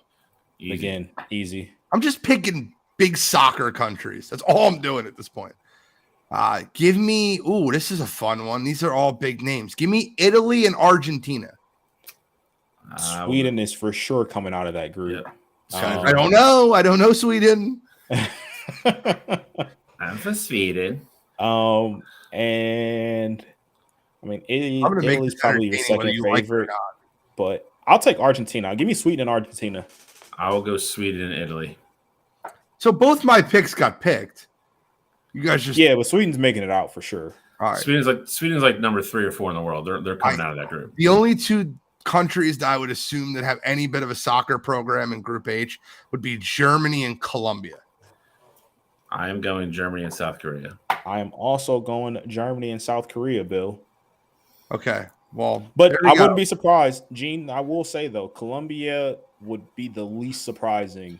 Yeah. Again, that is to come out that group. Yeah, that is a group. I mean, got to use Chrome. Can't use Safari. Joseph Jeffers. Joseph Jeffers trying to hop in. I want to get him on. He's a soccer nut. I love him. I know. Joseph, I'm telling you, don't let us down. He messages me every time I talk about it. He gets all excited. I love Joseph Jeffers. If I can buy any person on this podcast a beer, then try Safari. Try the other one. I don't know. But if I could buy anybody on this podcast a beer, I would want to buy Joseph Jeffers beer. 100%.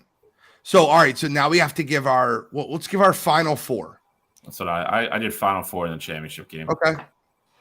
I don't know how the groups break out, so my final 4 might not be like perfect, but I will take the U.S., Sweden, Spain, and England. The only one that wouldn't work there would be Spain. If Spain wins their group like we think they would, they'd be on the same side of the bracket as the U.S. Okay. So other than that, you're good. Okay.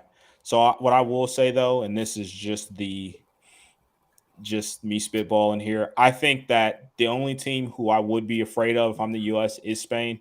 I get it. There are other talented teams here as well, but I think Spain has the goalkeeping, and they also have her name's escaped me right now. She's incredible. Esther Gonzalez as well on their team. I think she could make a big play in this tournament to seal the deal against the U.S. But Spain is the only team that I'm truly worried about if I'm the U.S. Is Marta still playing? Is that person still playing? Yeah, she's on Brazil. See, I'll go with no, I'm not going with that. I know what I'm going. I'm going to go with, I'm going to give you my 4, and then Charlie can give his educated opinion. Give me the U.S., give me England, give me Germany and France. And don't even tell me if it can't work, because I don't care. It can't work, because as long as assuming Germany wins that group, which they're going to do, they would be on the same side as England. And who was your other one? The United States and France. France would be on that side as well. So all 3 of them be on the same side. Yeah. All right, hold on. I'll take France out. Okay. Because listen, they don't need freedom fries anyway. And I'll move to Spain. Can I do Spain for 500 out? Yes, you can. All right, we're moving France out, and we're adding Spain. All right, so you would have USA versus Spain, and then England versus Germany in the other one. Yep. I have USA versus Sweden in the one semifinal, and then I have England versus Australia in the other. I think Australia playing in front of the home crowd. This is the best team they've ever had. They have 2 or 3 women that can just go. They can score. I think they make a semifinal run. What? Sorry, they have 2 or 3 women on their team that are really, really good. I'm kidding, bro. Yeah. Literally just busted jobs. Yeah. I'm going to make this segment entertainment, whether you guys like it or not. I mean, Sweden is the one other team. I don't think the U.S. would lose to Sweden, but Sweden would be the one other team that I think could give the U.S. problems. I agree. I think Spain is a little bit more skilled, but they play a type of game that is more comfortable for the U.S. Sweden kind of plays soccer just like we do. I think that's the team the U.S. would like to see the least amount in the semifinal. That has if somebody scores a goal in that game, they probably win. All righty. I mean, it'll be interesting too to see. I mean, in years past, Megan Rapinoe has always been that person to make the play. Now it's going to have to be Morgan or one of the young kids. I mean, I get it, Rapinoe's still on the team, but you're not going to be relying on her to go out there and make that just one play that you absolutely need. So it'll be interesting to see how they respond in a lot of their first World Cups. I miss Aunt Abby Wambach. Okay. I don't. She's like 70, but I want to throw her out there. Give me her. Give me listen, I'll tell you all the Carly Lloyd. No. Harley, Mia Harley's Hamm. great. Mia Hamm. Throw 64-year-old Mia Hamm out there on the damn field, on the pitch. Throw her on the pitch. We'll throw a pitch. I'm kidding. All right, so They're hoping in I love Hope. I don't care if she could beat. Well, I shouldn't say that. Yeah, careful. easy. I Junior. didn't say it, bro. I didn't say Easy. it. All right, gentlemen. Hope is the best goalie we've ever had, though. Minus all the off the field antics and everything else. Yes, there's Dylan. She's the best goalkeeper we've ever had. I'm with you, Dylan. I'm with you. I got outruled on this one. And then they're right. Let's be honest, right? Bill and Control are correct. If we're going to cover all sports, we got to cover the World Cup. I understand that. I just don't like it. Grass ping pong is just not fun for me. And you watched arguably the greatest World Cup final of all time, and you still say it's not fun. I know, and he was texting more than us. I was entertained during that game. That's what the sport is. That's what the sport is. That's not what the sport is. That was the greatest World Cup final you've ever watched in your life. That's the sport. No, it's not. We're in the prime time right now. Germany beat Brazil 8-1. And then That was a terrible World Cup final. You're also going to watch NFL games where you're going to see the Cardinals with their backup quarterback play who knows who in Washington. Like you get bad games in every sport. You're right. You live for the good ones. So are we all going national pride here? We're going U.S. Yeah, we're going U.S. Yes, easy. I got U.S. over England in the final. If you don't go U.S., you might as well just quit. You might as well. Never mind. See, there you almost went on that. All right, exactly. British Open. I think it's played in Britain.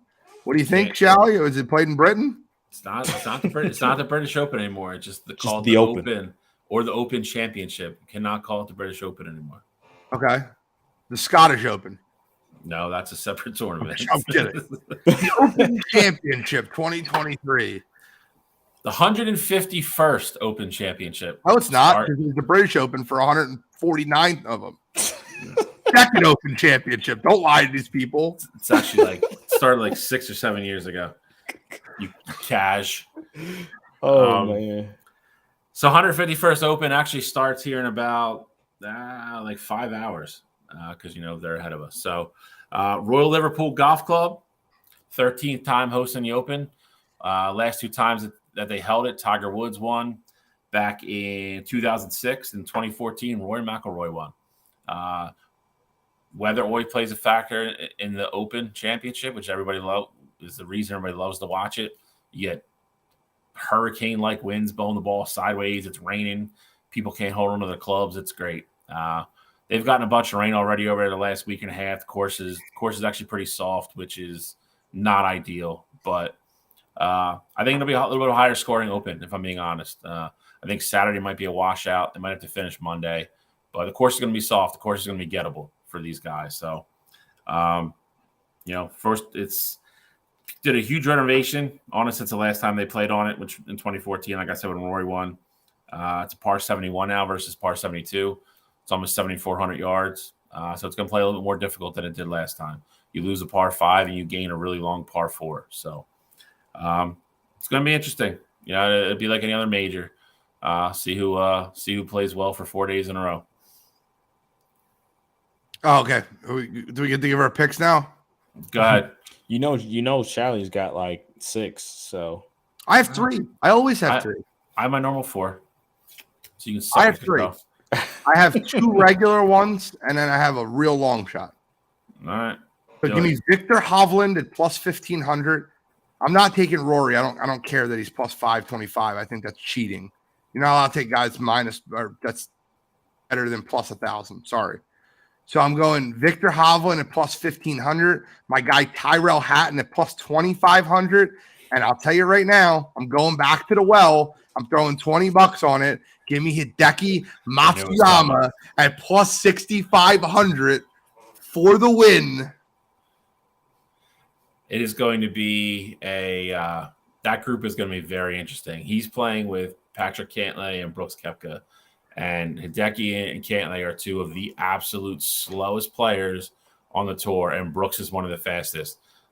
There's a legit shot, like a fist fight or an argument breaks out in that grouping. It could be fun. So, Dylan, I'm offended. I'm going to lie to you. You asked Callie or Control if they ever heard. What? I could not have heard of Eric Barnes. I might know Eric Barnes. I'm offended. Oh, shit. Do you know Eric Barnes? I don't. He just joined the PGA Tour last year, guys. Come on. He's married to Dylan's sister. Oh, God. If anything, I'm a showman. I'm an entertainer. I'm a coxman. Oh, man. Sorry, not sorry, John. So I'm going with winners. I'm going with the two local guys. I think somebody from England brings it home. I'm going with G and 2. I'm going with Tyrell Hatton plus 2,800 or Fairway Jesus. Give me Fairway Jesus plus 3,000. Mr. Tommy Fleetwood himself. My long shots, I got two. I got Justin Rose at plus 6,000. Another local guy. Usually plays well in the majors. And I got a guy that everybody's overlooking. He's already won one British Open. Colin Morikawa plus 3,000. Nobody's picking him. He's actually playing pretty well. So those are my 4 picks. You know what? Golf is stupid. It's not stupid. Well, it's not, but they're not even good at nicknames. You just said Fairway Jesus is that guy's nickname, Tommy Fleetwood. Yeah, he kind of his last name is Fleetwood. It's why would he looks like Fairway Fleetwood? Because he looks like Jesus. What part of this are you not grasping? That's dumb. It's not dumb. He's got a last name called Fleetwood. It goes perfect with Fairway. It's 2 syllables. It's perfect. Makes no sense. Makes no sense. Control, give me some winners. I don't really care. I'm done. All right. So if I'm being honest with you guys, Rory McIlroy is at plus 750 right now. I mean, I'm going with the guys who, I mean, I think Rory's going to be up there. I got Rory ultimately winning it, and I got the other one who hasn't been this high in odds pretty much all season, but he's actually golfing well right now, and he's really just come out of nowhere this upcoming year. And that's Ricky Fowler at plus 2,800. He's played on this course before as well, and he hasn't been plus 2,800 in, I feel like, any tournament at all this upcoming season. So I'm assuming that Vegas knows something that I don't know. So they got those odds there to be safe, and so I'd say just sprinkle a little money on Ricky Fowler. Bro, Ricky Fowler finally won a tournament. It's great, man. Listen, man. He had a tough couple years. Then he did the thing that only a few people have done and come back from. Tiger being one of them. Tiger's done it twice actually, which just even piles onto the lore of what he's done for the golf. But he pretty much tore his swing down and started over, and that is a crazy, scary thing to do for a PGA professional. And that's what Ricky did. Went back to his old coach Butch Harmon, who was originally Tiger's coach, and they started working. And you started seeing it come in the beginning of the year. He had a couple really good results, kind of went away a little bit, and then he had a couple tournaments in a row where he almost won. I was happy to see him win. I'm a big Ricky fan, always have been. Played well again last week at the Scottish Open too, along with Rory and a couple other guys. So I think he's got a shot. He's one of the best putters in the world. So these greens are not overly difficult. He plays well off the tee. He could definitely be there come Sunday. All right, I need to go back to this first comment. I understand that there's a new one. Golf is stupid because I'm the most competitive person in the world. Went with my fam one time, and my 66-year-old grandpa straight smashed me. I sold all my clubs and never looked back. I'm proud of you, Dylan. Quitting is winning. It happens, man. Golf is a thinking man's game, and it's very frustrating and patient.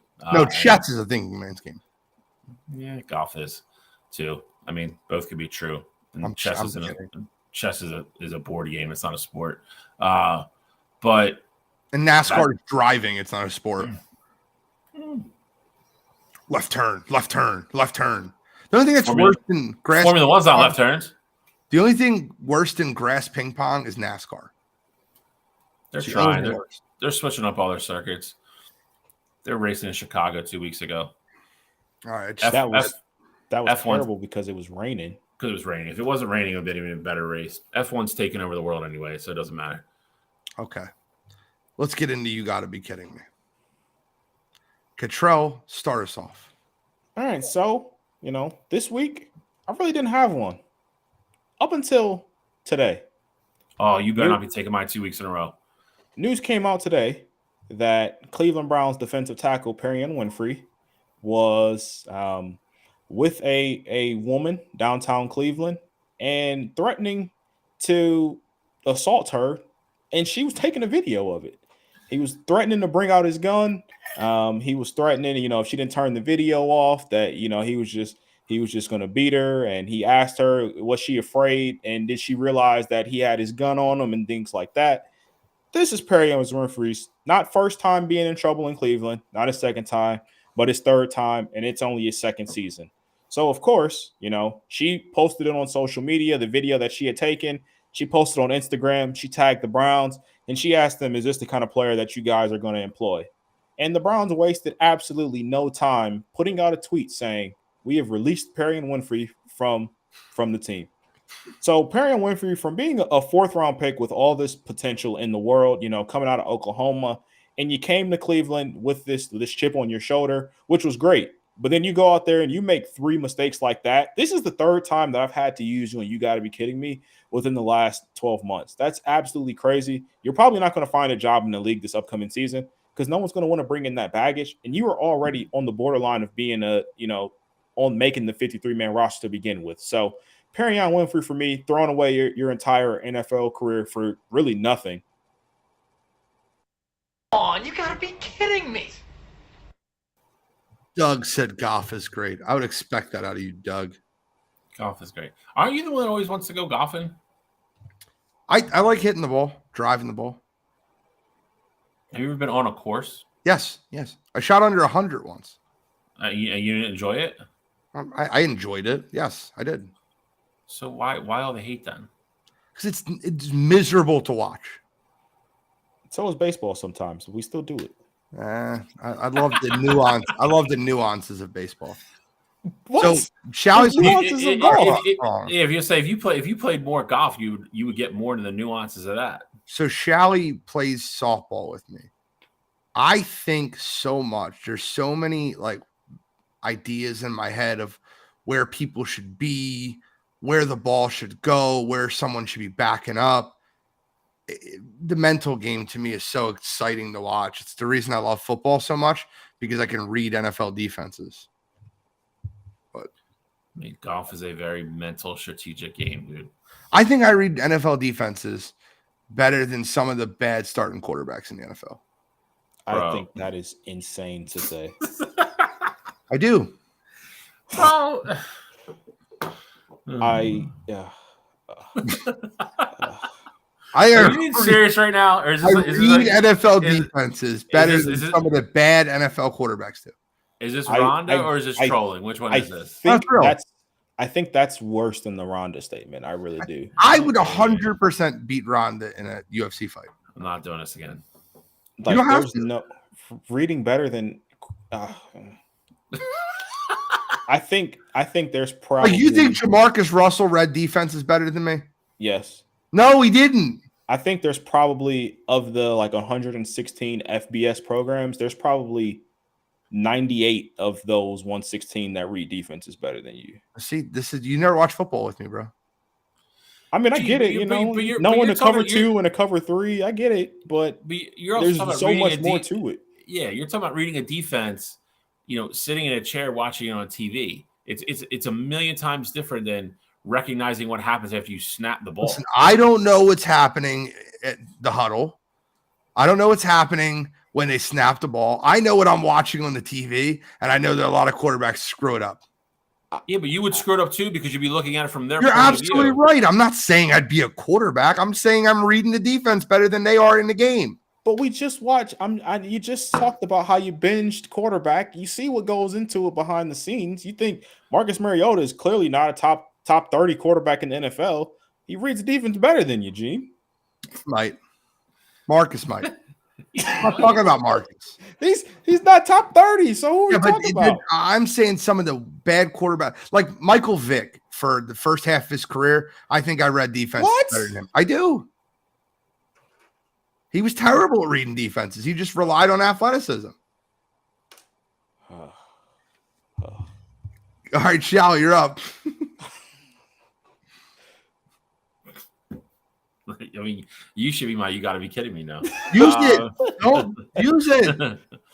No, I mean, I like Cottrell to really have one coming in today until went on Twitter and I saw Chauncey Gardner-Johnson on a video game stream running his mouth about Philadelphia people. Said he liked the team but hated the city. And one of the kids that he was playing with said, why did you hate it so much? He said all the people were obnoxious. Bro, I just want to remind you that you begged to stay here.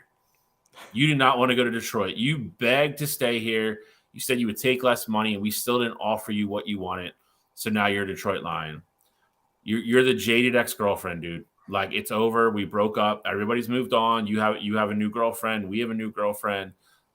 Live your life, dude. Stop this whining and just freaking always complaining and crying. I mean, maybe you should go play for San Francisco. You'd fit right in with their culture. It's enough is enough. Like, just give it up, dude. So that's my number one. I do have an honorable mention this week, though. I almost forgot about it till Gene just brought up softball. My main man, Eric Rosenblum, who listens to this show all the time. Base running 101, buddy. You're on second base. Pong gets into the pitcher. Kid bobbles a little bit, turns his back. Eric, love you. You are not fleet of foot, sir. It was not a gift that God bestowed upon you. Just takes off for third base, and the pitcher just turns around and throws him out by 18 feet. My man, just chill a second. Just stay there. You're all right. You're all right. So this week first, Eric Rosenblum, your base running. Come on, you gotta be kidding me. I watched that. It bounced off to the third base side too. Like, he eventually first stopped, right? And then when the ball bounced off the pitcher's glove to the third base side, he goes, I'm going to make it. And then about halfway through, when PK had the ball in his hand, I'm not going to make it. Yeah. He hit full send way too early.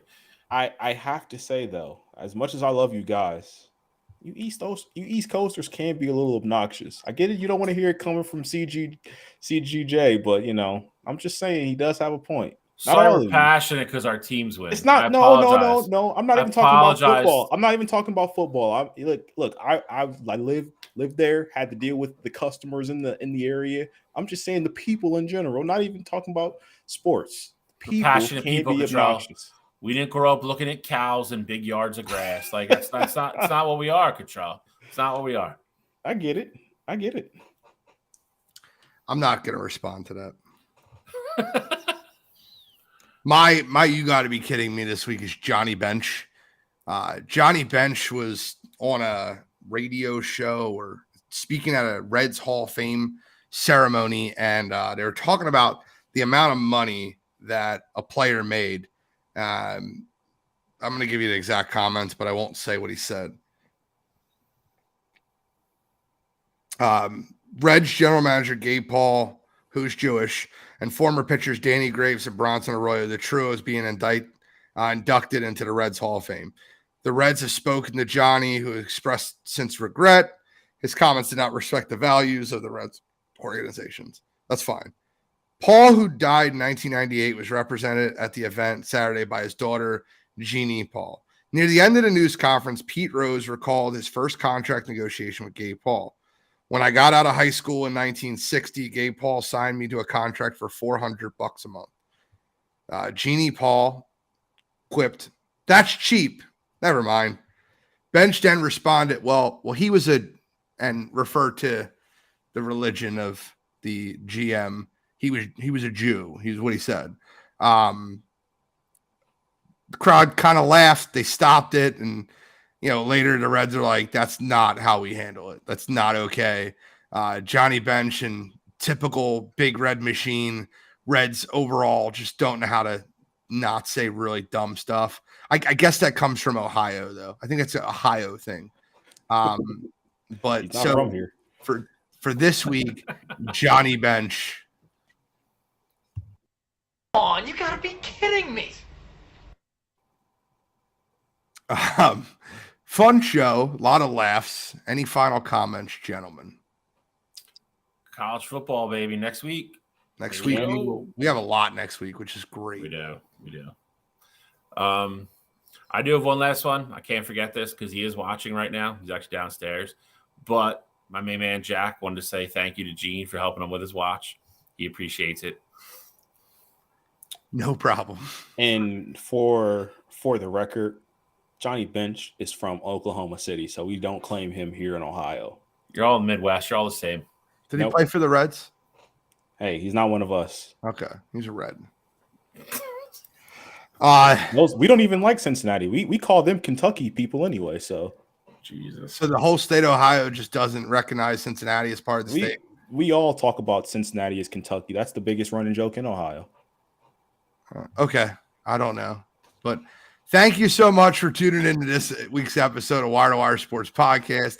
Make sure you download us on Apple Podcast or Spotify.